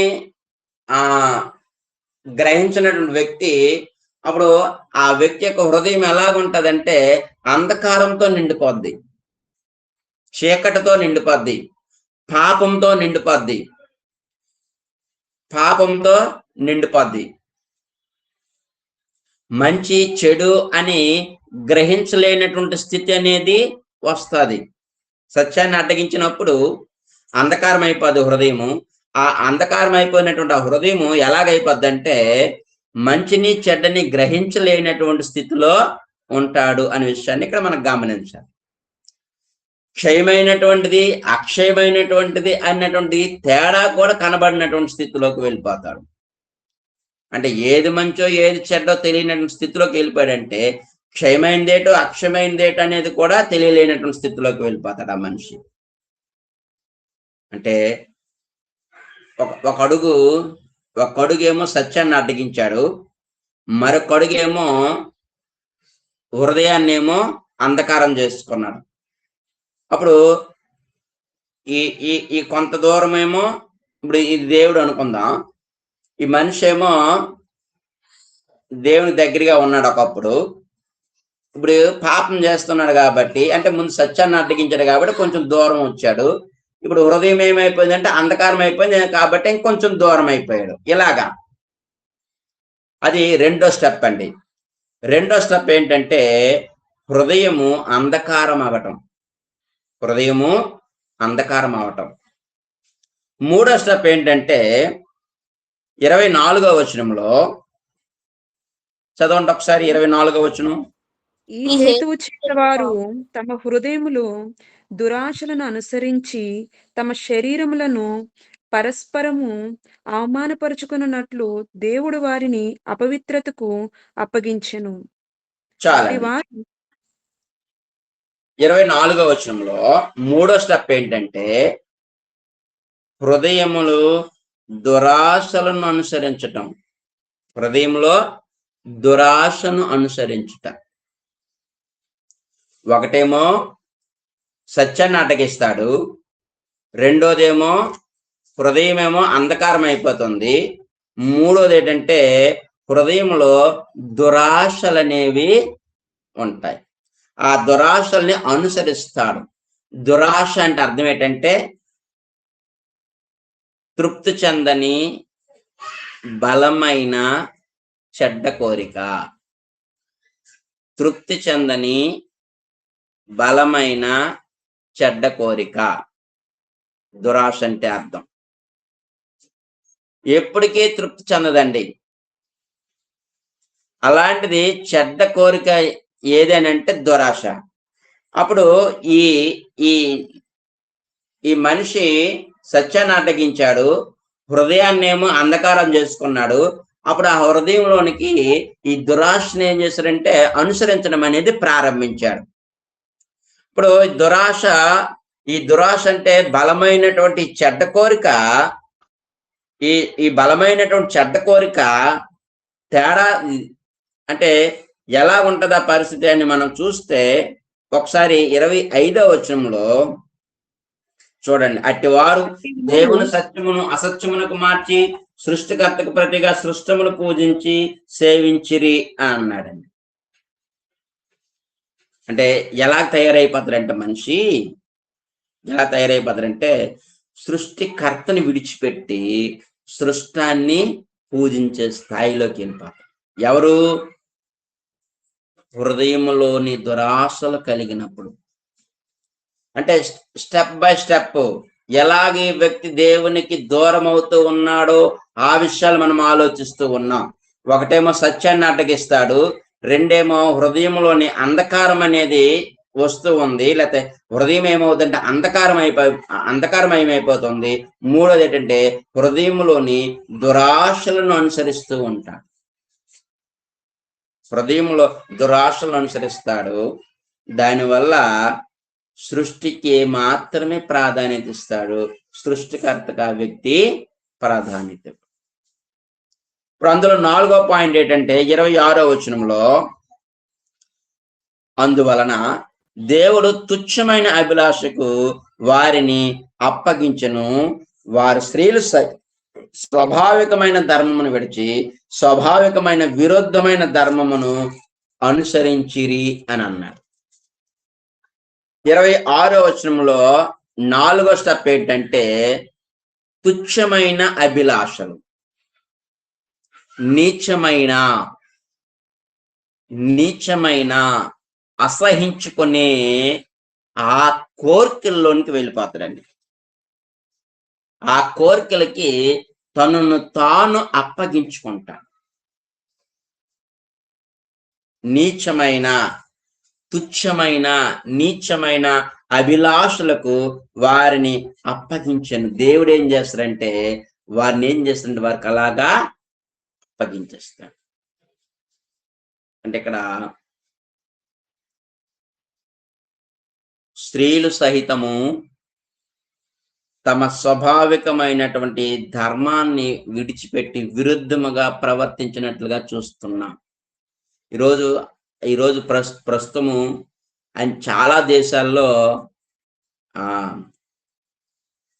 స్వలింగ సంపర్కానికి సంబంధించినటువంటి అవాంఛమైనటువంటి పరిస్థితులు మనకు కనబడుతూ ఉన్నాయి. స్త్రీలు పెళ్లి చేసుకోవచ్చు, పురుషులు పెళ్లి చేసుకోవచ్చు అన్నటువంటి చట్టాలు చాలా దేశాల్లో అమలవుతూ ఉన్నాయి. ఎంత విరుద్ధం అంటే అంత విరుద్ధం. అది దేవుడు పురుషుడికి ఇచ్చి పెళ్లి చేయలేదు. దేవుడు పురుషుడికి స్త్రీనిచ్చి వివాహం చేశాడు. దీని ద్వారా మీరు అభివృద్ధి చెందండి అని అన్నాడు, భూమిని నిండించండి అని అన్నాడు, వాళ్ళని ఆశీర్వదించాడు. కానీ ఈరోజు ఉన్నటువంటి పరిస్థితి ఎలాగుందంటే ఈ తుచ్చమైన నీచమైనటువంటి ఆ మనిషి యొక్క కోరిక ఎలాగుందంటే స్త్రీలే పెళ్లి చేసుకోవడం, పురుషులే పెళ్లి చేసుకున్నటువంటి ఆ దుస్థితిలోకి వెళ్ళిపోయినట్టుగా మనం చూస్తూ ఉన్నాం. ఆ 27వ వచనంలో అటువలే పురుషులు కూడా స్త్రీ యొక్క స్వాభావికమైన ధర్మమును విడిచి పురుషులు అవాంఛమైనది చేయుచు అనే మాటలు వాడాడు. అంటే ఎంతగా దిగజారుడు యొక్క కార్యక్రమంలోకి వారు వచ్చేస్తున్నారో ఒకసారి ఆలోచన చెయ్యండి. ఎప్పుడైతే సత్యాన్ని అడ్డగించాడో హృదయం ఏమో అంధకారం అయిపోయింది. ఎప్పుడైతే హృదయం అంధకారం అయిపోయిందో ఆ హృదయంలో దురాశలు అనేది వచ్చాయి.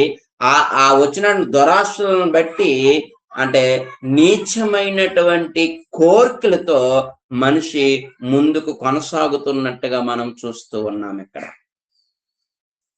అంటే అలాగ దేవుడిగా మనిషి ఏమవుతూ ఉన్నాడంటే దూరం అయిపోతూ ఉన్నాడు. ముందు చిన్నదే కానీ కాలక్రమేణా అది ఎలాగుంటదంటే దేవునికి దూరం అయిపోయే పరిస్థితి కనబడుతూ ఉంది. ఈరోజు చాలా మంది మనం ఉంటాం, ఆరాధనకి సమయం పాటించకపోతే, సమయానికి మనం వెళ్ళకపోతే, ఒక 10 నిమిషాలే కదా, 5 నిమిషాలే కదా అని మనం అనుకుంటే, ఆ 5 నిమిషాలు 10 నిమిషాలకు చేస్తుంది. ఆ 10 నిమిషాలు పావుగంట చేస్తుంది. ఆ పావుగంట 20 నిమిషాలు చేస్తుంది. చివరికి ప్రభురాత్రి భోజనం దగ్గరికి వస్తావు. చివరి ప్రార్థనకు వస్తావు. కొన్నాళ్ళకి ఆరాధనే నువ్వు మానేస్తావు. మనము 5 నిమిషాలే, 2 నిమిషాలే అని ఏదైతే ఆరాధన విషయాల్లో మనం నిర్లక్ష్య చేస్తామో, అది మనల్ని ఏం చేస్తుందంటే దేవునికి కొన్నాళ్ళకి దేవుని నుండి మనల్ని దూరం చేసే ప్రమాదం ఉంది. సత్యాన్ని అడ్డగించడం అనేది చిన్నదిలాగే కనబడింది, కానీ అది చివరికి ఆ మనిషిని ఎంత పతనానికి తీసుకెళ్ళిందో ఒకసారి మనం ఆలోచిస్తూ ఉన్నాం. ఈరోజు దేవుని యొక్క బిడ్డలమైన మనము కూడా దేవుణ్ణి ఆరాధించటంలో 2 నిమిషాలు, 1 నిమిషమైనా సరే మనం లేట్గా వెళ్ళకూడదు. అదేమవుతుంది తెలుసా? చివరికి కొన్నాళ్ళకి దేవుని నుండి మనల్ని దూరం చేసేస్తుందండి. చూస్తావు, పాటలు పాడడానికి పాటల సమయానికి రావు, వాక్య సమయానికి వస్తావు. కొన్నాళ్ళకి వాక్య సమయానికి వస్తావు. కొన్నాళ్ళకి ప్రభురాత్రి భోజన సంస్కారానికి వస్తావు. కొన్నాళ్ళకి చివరి ప్రార్థనకు వస్తాం. కొన్నాళ్ళకి ప్రార్థనే మానేస్తాం. అది అలాగా ఆ స్టేజ్లో మనల్ని నడిపించేస్తుందండి ఇది. కాబట్టి మనం చాలా కేర్ఫుల్గా ఉండాలి. ఆరాధనకి 1 నిమిషం కూడా మనం మిస్ అయిపోకు. అర్థం చేసుకోవాలి, దేవుడు మన కొరకు ప్రభుని యేసు పంపించి మన కొరకు చేసిన త్యాగాన్ని మనం గుర్తు చేసుకోవడానికి వెళ్తున్నాం కదా. అలాంటప్పుడు మన అందరికంటే నేను ముందు ఉండాలి అన్నటువంటి ఆ అత్యాశతో, లేకపోతే ఆహ్లాదకరమైనటువంటి పరిస్థితుల్లో మనం దేవుని సన్నిధానానికి వెళ్తే చాలా సంతోషంగా ఉంటది. కానీ మనం లేటుగా వెళ్తే ఆ లేట్ మనల్ని లేట్ చేసేది. కాబట్టి ప్రియమైన సహోదరులారా, 4వ పాయింట్గా తుచ్చమైనటువంటి లేదా నీచమైనటువంటి అభిలాషలకు దించే పరిస్థితిలోకి వెళ్ళిపోతుంది. 5వ పాయింట్ ఏంటంటే 28వ వచనం, మరియు వారు తమ మనసులో దేవునికి చోటియనొల్లపోయారు గనుక చేయరాని కార్యములు చేయుటకు దేవుడు భ్రష్ట మనసుకు వారిని అప్పగించెను అని అన్నాడండి. భ్రష్ట మనసు అంటే మంచి చెడ్డకు తేడా తెలియనటువంటి మనసు. మంచికి చెడ్డకి తేడా తెలియనటువంటి ఆ మనసుకి దేవుడు మనల్ని ఏం చేస్తాడంటట, అప్పగించేస్తాడట.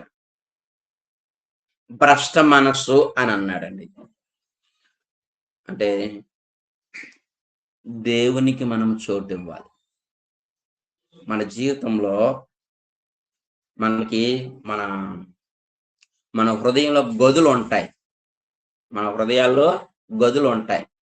అయితే మన మైండ్ అంటాం కదా, మన మైండ్లో గదులు ఉంటాయి.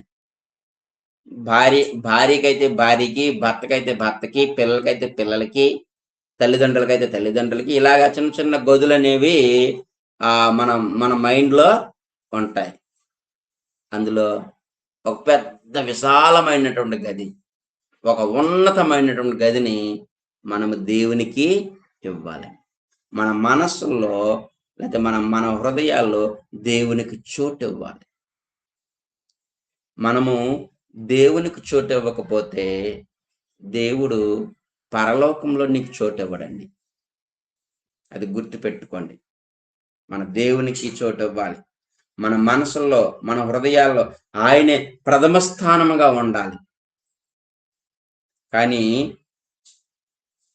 సత్యాన్ని అడ్డగించిన వ్యక్తి, అంధకారంలో ఉన్న వ్యక్తి, దురాశలతో ఉన్న వ్యక్తి, తుచ్చమైనటువంటి అభిలాషతో ఉన్న వ్యక్తి భ్రష్టుడిగా అయిపోయి దేవుడికే స్థానం లేనను, దేవునికి చోటు ఇవ్వనటువంటి ఆ దిగజారుడు స్థితిలోకి వెళ్ళిపోతాడండి. ఆ దిగజారుడు అయినటువంటి స్థితిలోకి వెళ్ళిపోతాడు. కాబట్టి ఇక్కడ ఒక విషయాన్ని మనం గమనించాలి. మనం దేవునికి చోటిస్తే దేవుడు ఆయన అక్కడ మనకి చోటిస్తాడు. కాబట్టి మన మన మన హృదయంలో దేవుడికి ఒక స్థానం ఇవ్వాలి. మనం దేవుడికి ఒక స్థానం ఇవ్వాలి.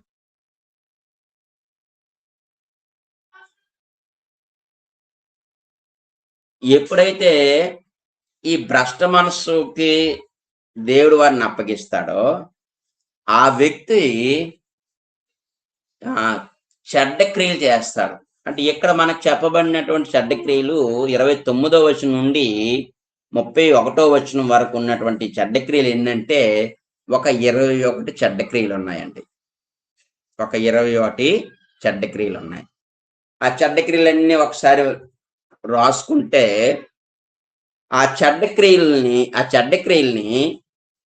ఎవరు చేస్తారు అని అంటే, ఒకటి సత్యాన్ని అడ్డగించేవాడు, హృదయం అంధకారం అయ్యేవాడు, హృదయంలో దురాశ ఉన్నటువంటి వాడు, నీచమైనటువంటి అభిలాష కలిగినటువంటి వాడు, భ్రష్ట మనసు, దేవునికి చోటు ఇవ్వకుండా భ్రష్ట మనసు కలిగిన వ్యక్తి ఈ 21 చెడ్డ క్రియలు అనేవి చేసుకుంటూ ఉంటాడు. అందులో కొన్ని విషయాల్ని మనం ఆలోచన చేద్దాం. 29వ అట్టివారు సమస్తమైన దుర్నీతి చేతను, దుష్టత్వం చేతను, లోభము చేతను, ఈర్ష్య చేతను నిండుకొని,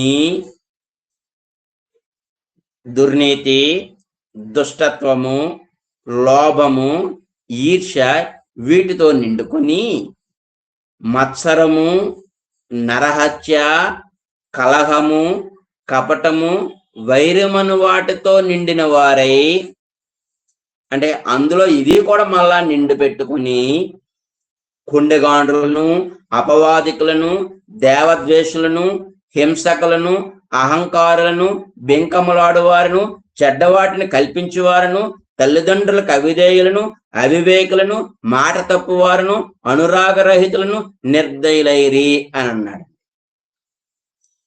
అంటే ఇవి 21 చెడ్డ కోరికలు. ఈ 21 చెడ్డ కోరికలతో మనిషి ఏమైపోతాడంటే దేవుని నుండి తొలగిపోతాడు. దేవుని నుండి తొలగిపోతాడు. అప్పుడు ఆ వ్యక్తి యొక్క పరిస్థితి ఏంటట? 32వ వచనంలో, ఇట్టి కార్యములు అభ్యసించువారు మరణమునకు తగిన వారు అని అన్నాడండి. అంటే ఏ మరణము? ఆత్మీయ మరణం. దుర్నీతి మనిషిని అంటే ఆత్మీయంగా చంపేస్తుంది. దుష్టత్వము ఆత్మీయంగా చంపేస్తుంది. లోభము ఆత్మీయంగా చంపేస్తుంది.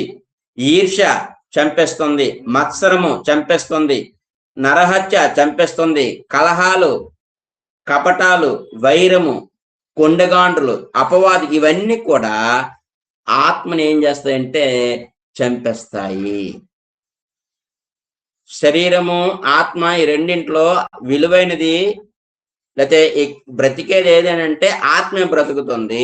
ఆ ఆత్మని ఇవి చంపిస్తే దానికి ప్రయోజనం ఏమింది? దానికి ప్రయోజనం ఏమిటి? ఏం లేదే. అంటే ఇప్పుడు ఈ మనిషి ఏమవుతూ ఉన్నాడంటే ఇలాగ చేసి సత్యాన్ని అడ్డగించి హృదయాన్ని అంధకారం చేసుకొని దురాశలు కలిగి అభిలాషలతో ఉండి భ్రష్టత్వానికి అప్పగించబడి 21 చెడ్డ కోరికలు, ఈ చెడ్డ కోరికలు కలిగి ఈ యొక్క కోరికలన్నీ అనుసరిస్తూ నడుస్తూ ఆత్మ సంబంధమైనటువంటి మరణాన్ని తెచ్చుకుంటూ దేవునికి దూరమైపోతూ ఉన్నాడు. దేవునికి దూరమైపోతూ ఉన్నాడు. అంటే ఇలాగా మనిషి దేవునికి దూరం అయిపోయినటువంటి ఒక సిస్టమ్ అనేది ఈ రోమా పత్రిక 1వ అధ్యాయం 18వ వచనం నుండి 32వ వచనంలో మనకి స్పష్టంగా తెలియజేస్తుంది. ప్రస్తుతం ఉన్నటువంటి మనుషులందరూ కూడా ఈ విధానంలోనే దేవుని నుండి ఏమైపోతున్నారంటే తొలగిపోతూ ఉన్నారు. ప్రస్తుతం సత్యాన్ని అడ్డగిస్తున్నారు కదండి. మనం ఎక్కడ సువార్త ప్రకటన చేద్దామన్నా, మంచి మాటలు చెప్దామన్నా మనల్ని చెప్పనివ్వకుండా ఆపిస్తున్నారు కదండి. వారు పట్టుకున్నటువంటి కుందేలకి 3 కాలు అంటే 3 కాలు అన్నట్టుగానే బ్రతుకుతూ ఉన్నారు. కానీ ఏది వాస్తవము, ఏది అవాస్తవము, ఏది మంచి ఏది చెడు అనే దాన్ని తెలియనివ్వకుండానే సాతానుడు ఏం చేస్తున్నాడంటే అంధకార సంబంధమైనటువంటి మనసుని కలుగు చేస్తూ ఉన్నాడు. అంటే వెలుగును చూడకుండా మనసుని ఏం చేస్తున్నాడు, కప్పెట్టిస్తూ ఉన్నాడు. కాబట్టి ప్రియమైన వారలారా, ఇలాగా దేవుని నుండి తొలగిపోయే విధానంలో ఉన్నటువంటి మనుషుల్ని ఈ మనుషుడు ఒక ప్రశ్న వేసుకోవాలి. ఏంటా ప్రశ్న అంటే 7వ అధ్యాయము, రోమాపత్రిక 7వ అధ్యాయము 24వ వచనం చూడండి ఒకసారి, చదవండి అమ్మా. అయ్యో, నేనెంత దౌర్భాగ్యుడను! ఇట్టి మరణమునకు లోనగు శరీరము నుండి నన్నెవడు విడిపించును? మన ప్రభువైన యేసుక్రీస్తు ద్వారా దేవునికి కృతజ్ఞతాస్తుతులు చెల్లించుచున్నాను. కాగా మనస్సు విషయములో నేను దైవ నియమమునకు, శరీర విషయములో పాప నియమమునకును దాసుడనై ఉన్నాను. చాలండి. అంటే ఈ సత్యాన్ని అడ్డగించి హృదయం అంధకారమైపోయి దురాశలను అనుసరిస్తూ నీచమైనటువంటి అభిలాషలతో భ్రష్టత్వం కలిగి ఆ చెడ్డ పనులతో ముందు కొనసాగుతూ ఉన్న వ్యక్తి ఆత్మ సంబంధమైనటువంటి మరణంలో ఉన్నాడు. ఆ వ్యక్తి ఎలాగనుకోవాలంటే, అయ్యో నేనంత దౌర్భాగ్యుడను, ఇట్టి మరణమునకు లోనగు శరీరము నుండి నన్ను ఎవడు విడిపించును అని అనుకోవాలి. సొల్యూషన్ అది. అంటే మానవుడు దేవునికి దూరంగా ఉన్నాడు, దేవునికి దూరంగా తొలగిపోయాడు. అలాగ తొలగిపోయిన వ్యక్తిని విడిపించేవాడు, నడిపించేవాడు, ఆ మార్గము నుండి వేరొక మార్గానికి నడిపించినటువంటి పరిస్థితి నాకు ఎవడివ్వగలడు అన్నటువంటి స్థితిలోకి రావాలి మనిషి ఈరోజు. అప్పుడు అలాగనుకుంటే ఒక మార్గమే దేవుడు ఏర్పాటు చేశాడు, ఒక మార్గాన్ని దేవుడు ఏర్పాటు చేశాడు. పతనమైపోయినటువంటి ఆ మనిషిని దేవుడు విడిచిపెట్టేలేదండి. మానవులు ఇలాగే పాడైపోయారు కదా, మానవులు ఇలాగే చెడిపోయారు కదా, మరి ఎందుకులని దేవుడు విడిచిపెట్టేలేదు. ఇప్పుడు మనం ఉన్నామండి, మనకి పెళ్ళిళ్ళు అవుతే పిల్లలు పడతారు. ఇప్పుడు పిల్లలు ఏమో చదవటం లేదు సరిగ్గా, పోన్లే నా కొడుకు చదవటం లేదు కదా అని మనం వదిలేస్తామా? వదిలేమే.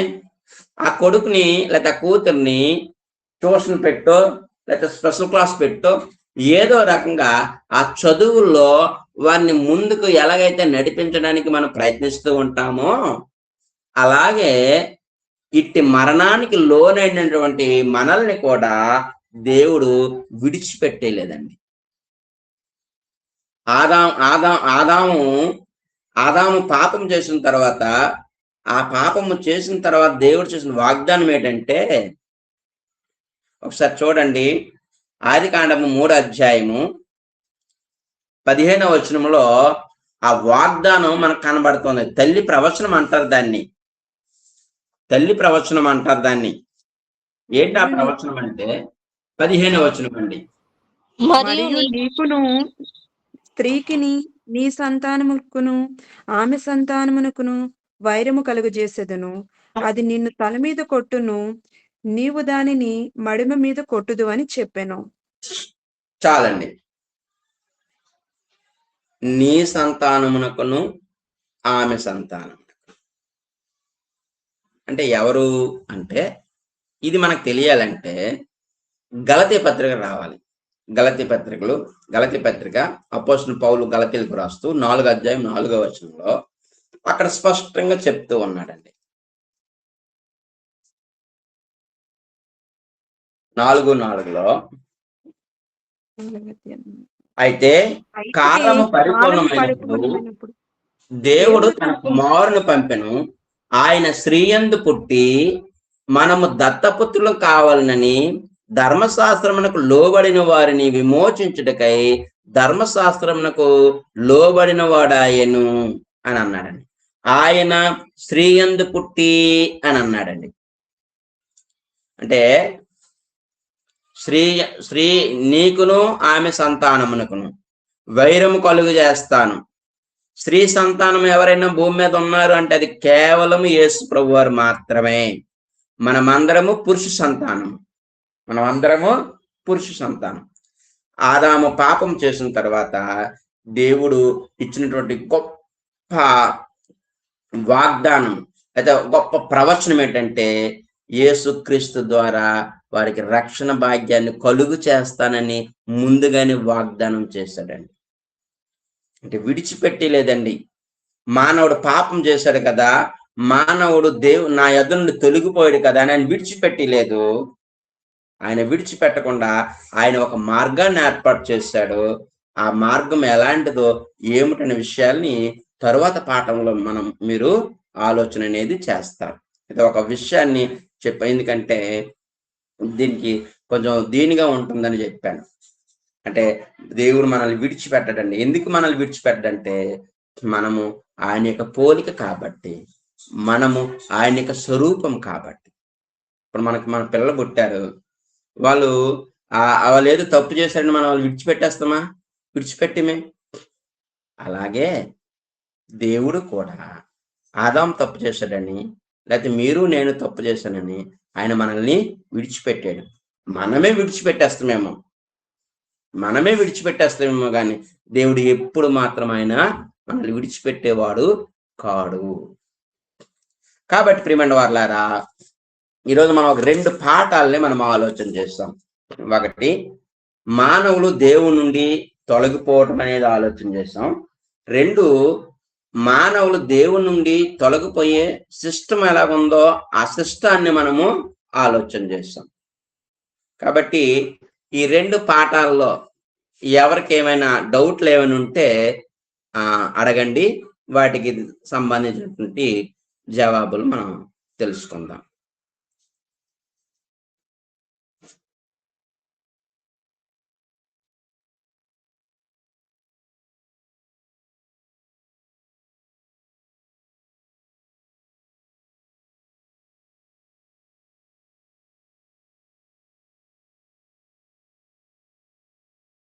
సహోదరులకు కానీ సోదరీమణులకు కానీ ఎవరికైనా డౌట్ ఉంటే ఈ 2 పాఠాల మీద ఏమైనా డౌట్లు ఉంటే నన్ను అడగండి.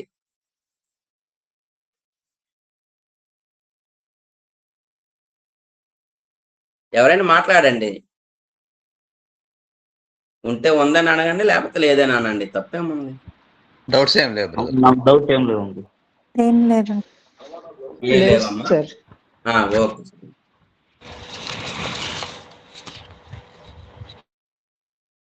అంటే మానవుని యొక్క జన్మ చాలా విలువైనటువంటి జన్మ.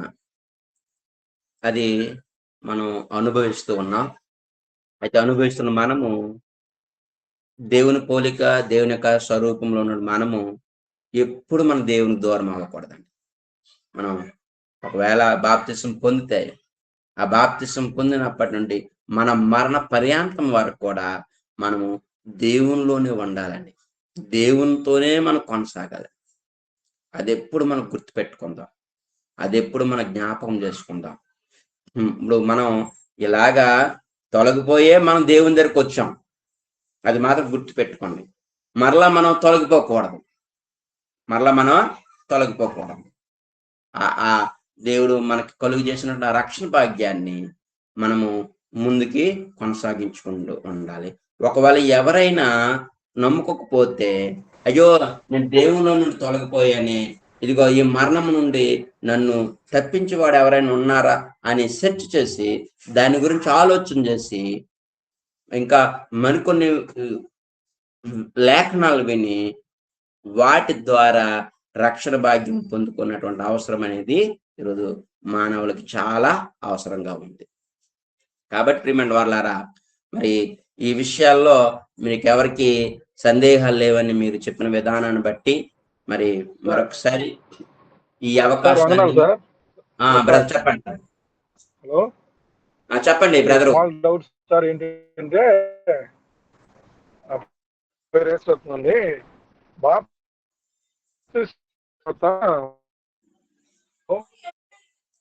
బ్రదరు మీ మాటలు స్పష్టంగా వినబడలేదు. యేసురత్నం గారని మాట్లాడుతున్నారు.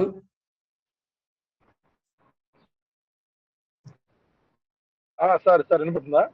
ఇప్పుడు చెప్పండి సార్. సార్ వాయిస్ వినపడుతుందా? వినపడుతుంది మీకు? వినపడుతుంది సార్. బాప్తిస్మం తర్వాత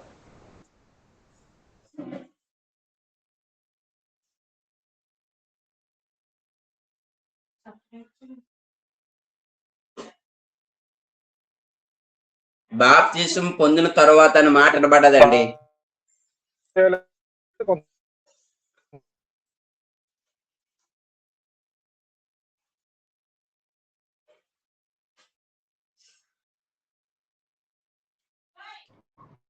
సార్ యేసురత్నం గారు, మీరు అన్న మాటలు బాప్తిజం పొందిన తర్వాత మాత్రమే వినపడ్డది. బ్రేక్ అవుతుంది వాయిస్.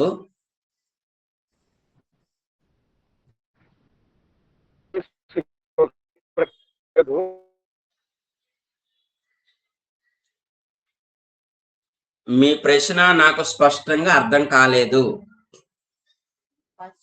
అది మీ ఇప్పుడు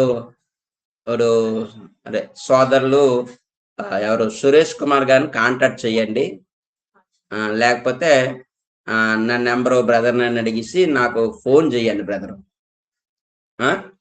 అంటే మీ వాయిస్ సరిగ్గా వినబట్టలేదు. మీరు వేసిన ప్రశ్న నాకు అర్థం కాలేదు. అదండి.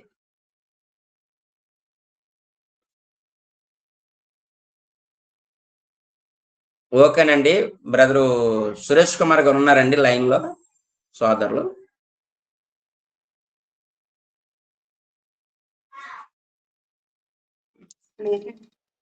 ఓకేనండి. అయితే మనం ప్రార్థన చేసుకొని ఈ యొక్క తరగతిని మనం ముగించుకుందామండి.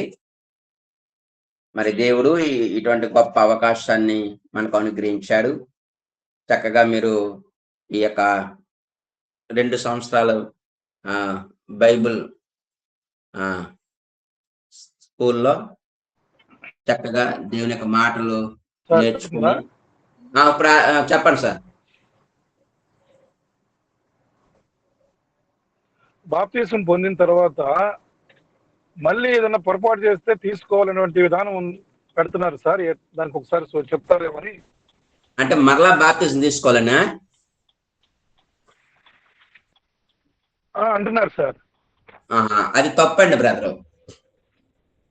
మనం డినామినేషన్ లో తీసుకున్న వాళ్ళకి చర్చ్ ఆఫ్ క్రైస్ట్ లో ఇస్తున్నాం కదా సార్ మామూలుగా. డాక్టర్ చెప్పిన తర్వాత చర్చ్ ఆఫ్ క్రైస్ట్ లోకి వచ్చి అట్లాగనే కొంతమంది ఏం చేస్తున్నారు, చర్చ్ ఆఫ్ క్రైస్ట్ లో కూడా పొరపాటు ఏదైనా చేస్తే మళ్ళీ తీసుకోవాలా అనేటువంటి విధానాన్ని కూడా చెప్తున్నారు సార్ ఇక్కడ ఈ ప్రాంతంలో కొంతమంది. అది తప్పండి బ్రదరు.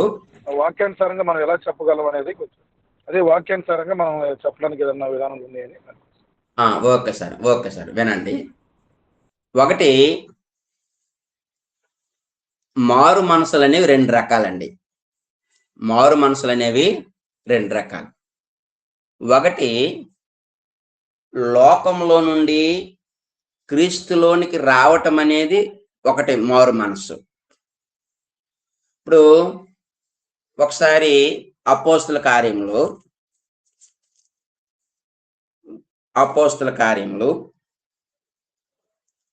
17వ అధ్యాయము 30వ వచనం చూడండి ఒకసారి.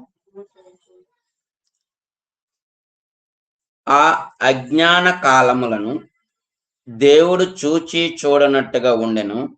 ఇప్పుడైతే అంతటను అందరను మారు మనసు పొందవలని మనుషులకు ఆజ్ఞాపించుచున్నాడు అని అన్నాడండి. ఇది లోకంలో నుండి క్రీస్తులోనికి రావడానికి పొందుకున్నటువంటి మారు మనసు అండి. ఇప్పుడు నేను ఉన్నానండి, ముందు హిందువుగానే ఉన్నానండి, లేకపోతే ఆ విగ్రహారాధనలో నేను ఉన్నానండి. దేవుడి గురించిన వాస్తవము మనకు తెలిసిందండి. అప్పుడు దేవుడి గురించినటువంటి వాస్తవం మనకు తెలిసినప్పుడు దాన్ని విడిచిపెట్టి ఆ మారు మనసు పొంది ఎక్కడికి వచ్చాము? సంఘంలోకి వచ్చాం. ఇది లోకములో నుండి సంఘంలోనికి వచ్చినటువంటి మారు మనసు అనేది. ఇది ఒక రకమైనటువంటి మారు మనసు. ఇప్పుడు రెండో మారు మనసు ఏంటి అంటే, అపోస్తలుడైన పౌలు కొరింథీయులకు రాసినటువంటి 2వ పత్రిక 7వ అధ్యాయము 10వ వచనంలో దైవ చిత్తానుసారమైన దుఃఖము రక్షణార్థమైన మారు మనసును కలుగు చేయును. ఈ మారు మనసు పశ్చాత్తాపమును పుట్టించదు.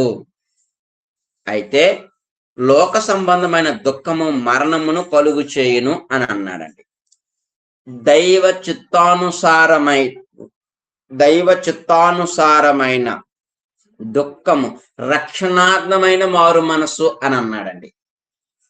అంటే ఇది రక్షణార్థమైన మారు మనసు ఎక్కడ అనంటే సంఘములోనికి వచ్చిన తరువాత రక్షణార్థమైనటువంటి మారు మనసును అనేది మనం పొందుకుంటూ ఉండాలి. ఇప్పుడు మనము లోకములో నుండి సంఘంలోనికి వచ్చినప్పుడేమో ఒక రకమైనటువంటి మారు మనసు, ఈ దేవుళ్ళని తప్పు, ఇదిగో ఈయన నిజమైన దేవుడు, ఈయనే మన రక్షకుడు, ఈయన ద్వారానే ఏదైనా అని ఆ మారు మనసుతో మనం వచ్చాం. ఇప్పుడు ఎక్కడికి వచ్చిన తర్వాత మన బ్రతుకును మార్చుకోవడానికి, మన జీవితాన్ని సరి చేసుకోవడానికి రక్షణార్థమైనటువంటి మారు మనసు అనేది ఒకటి ఉంది. మన వాక్యం విన్నప్పుడల్లా కూడా మనలో ఉన్నటువంటి ఆ చెడుతనాన్ని మనం ఏం చేసుకోవాలంటే విడిచిపెట్టుకుంటూ ఉండాలి. ఇప్పుడు మనం ఉన్నాం, బాప్తిసం పొందాం. బాప్తిసం పొందిన వెంటనే మన మనసే మారిపోదండి. మన మనసు కానీ మన హృదయం కానీ మారిపోదు. సంఘములోకి వచ్చిన తర్వాత వాక్యము వింటూ ఉన్నప్పుడు ఆ వాక్యం మనల్ని ఏం చేస్తుంటే రక్షణార్థమైనటువంటి మారు మనసులను తీసుకుని వస్తుంది. అందుకే అపోస్తలుడు పౌలు అంటాడు కదా, మీ ప్రాచీన స్వభావమును విడిచిపెట్టుడి అని అంటాడండి. మీ ప్రాచీన స్వభావమును విడిచిపెట్టండి అని అంటాం. అంటే ప్రాచీన స్వభావం అంటే ఏంటండి? మనం లోకంలో నుండి సంఘంలోకి వచ్చినప్పుడు ఆ లోకంతో పాటు సంఘంలోకి వచ్చిన ఆ స్వభావం అనేది మనలో ఉంటది. ఆ స్వభావాన్ని మనం విడిచిపెట్టుతూ ఉంటే అదే రక్షణార్థమైనటువంటి మారు మనసు మనం పొందుకున్నట్టు. కాబట్టి మనం వాక్యం విన్నప్పుడల్లా కూడా మనలో మార్పు అనేది కనబడుతూ ఉండాలి. అలాగ మనం మార్పు చెందుకుంటూ వెళ్ళాలే గాని పాపం చేసాం కదా మళ్ళా బాప్తిజం తీసుకుని, పాపం చేసాం కదా మళ్ళా బాప్తిజం తీసుకోవడం అనేది ఒక పొరపాటు అయినటువంటి సంగతి. అది దాన్ని గ్రంథం అనేది ఒప్పుకోదండి. నేనున్నానండి, తప్పు చేశానండి, దేవుని ఎదుట రక్షణార్థమైన మారు మనసు పొందటము, దేవునిలో కొనసాగటం, అది నీకు దేవునికి సంబంధించినటువంటిది. కాబట్టి ఒక్కసారే బాప్తిజం తీసుకుంటాం అంటే డినామినేషన్ ఉన్నది అది బాప్తిజం కాదు. మనం సత్యాన్ని గ్రహించి ప్రభువు స్థాపించినటువంటి ఆ సంఘములోనికి మనం చేర్చబడినప్పుడు, ఆ చేర్చబడినటువంటి మనము ఆ సంఘముతో ఉన్నప్పుడు ఏదైనా పొరపాట్లు జరుగుతూ ఉన్నప్పుడు దాన్ని మనం ఏం చేసుకోవాలంటే మారు మనసు పొంది మనల్ని మనం దిద్దుబాటు చేసుకుంటూ ముందు కొనసాగటం. అందుకే రక్షణార్థమైనటువంటి మారు మనసు ఒకటి, పాప క్షమాపణ నిమిత్తమైనటువంటి మారు మనసు అనేది ఒకటి. ఇవి రెండు విషయాలు, రెండు రకాలైన విషయాన్ని మనం గమనించాలని సోదరులు గ్రహించాలని ప్రేమపూర్వకంగా మరి కోరుతూ ఉన్నాను. ఓకే బ్రదర్, అర్థమైందండి. యేసురత్నం గారు.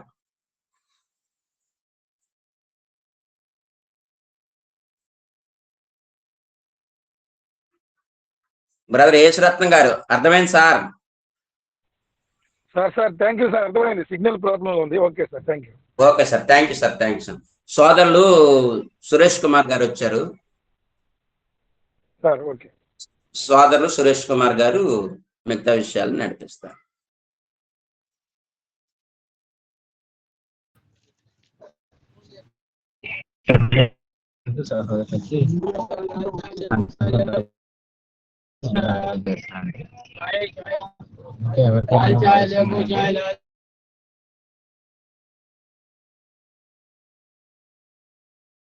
అన్ని క్లియర్ చేశారు బ్రదర్. బ్రదరు నేనే ప్రార్థన చేస్తానండి. సోదరులు మీరే చేయండి, ప్రయాణంలో అక్కడ డిస్టర్బెన్స్ ఉంది. మీరు ప్రయాణంలో ప్రార్థన ఉన్నారు చేశారు. సోదరులు. ప్రయాణంలో ఉన్న మీరే చేశారు. ప్రార్థన చేసుకుందామండి. ప్రేమ స్వరూపైన మా తండ్రి, మహోన్నతుడైన మా దేవ, ప్రియులు సహోదరులు సురేష్ కుమార్ గారు వారి బృందము నాయన మరి 2 సంవత్సరాల బైబిల్ కోర్సును వారు ఏర్పాటు చేసి అనేక మంది సహోదరులకు సోదరిమణులకు ఆన్లైన్ ద్వారా నాయన మరి ట్రైనింగ్ ఇస్తున్నారు. అందుని బట్టి మీకు స్తుతి చెల్లిస్తున్నాం. సత్యాన్ని ఉన్నట్టుగా మేమందరము కలిసి నేర్చుకుంటూ ఒకరికొకరము ప్రోత్సహించుకుంటూ ముందుకు కొనసాగలిగినట్లుగా మమ్మల్ని కనికరించండి, కృప చూపించండి.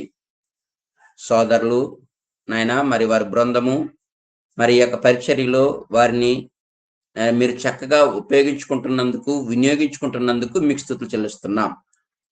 తనను, తన భార్య, బిడ్డలను మీరు దీవించి ఆశీర్వదించండి. సోదరులు చేస్తున్న పరిచర్యను మీరు ఆశీర్వదించమని మేము మీ సన్నిధానంలో ప్రార్థిస్తూ ఉన్నాం నాయన. మరి ఈ తరగతికి హాజరైనటువంటి సహోదరులను బట్టి, సోదరులను బట్టి, వారి వారి కుటుంబాలను బట్టి, వారి వారి కుటుంబ పరిస్థితులను బట్టి మేము మీ సన్నిధానంలో ప్రార్థిస్తూ ఉన్నాం నాయన. వారు చక్కగా మీ మాటలు నేర్చుకోగలిగేటట్లుగా నాయన సత్యవాక్యాన్ని సరిగా విభజించి అర్థం చేసుకొని అందరము కలిసి జీవించేటట్లుగా మీరే కనికరించమని, కృప చూపించమని మేము ఈ సందర్భంలో ప్రార్థిస్తూ ఉన్నాం నాయన.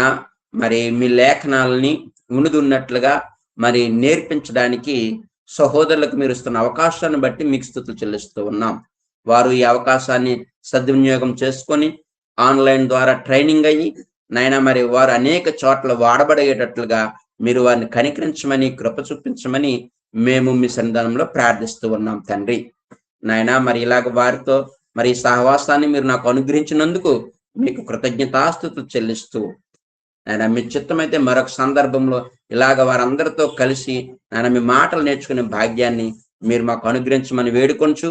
ప్రయాణమై మీ దీని దాసుడు వస్తూ ఉండగా తన ప్రయాణం అంతట్లో కూడా మీ కాపుదల మెండైన దీవెన ఆశీర్వాదం దయచేయమని నాయన. మరి ఈ యొక్క తరగతుల ద్వారా మేము నేర్చుకున్న సంగతులు మా హృదయం అనే పలక మీద మేము ముద్రించుకొని మేము ముందుకు కొనసాగలిగినట్లుగా మమ్మల్ని ఆశీర్వదించమని ఈ ప్రార్థనా మనవులన్నీ మా ప్రభువును మా రక్షకుడైన యేసుక్రీస్తు నామంలో ఈ ప్రార్థనకు వేడుకుంటున్నాము తండ్రి.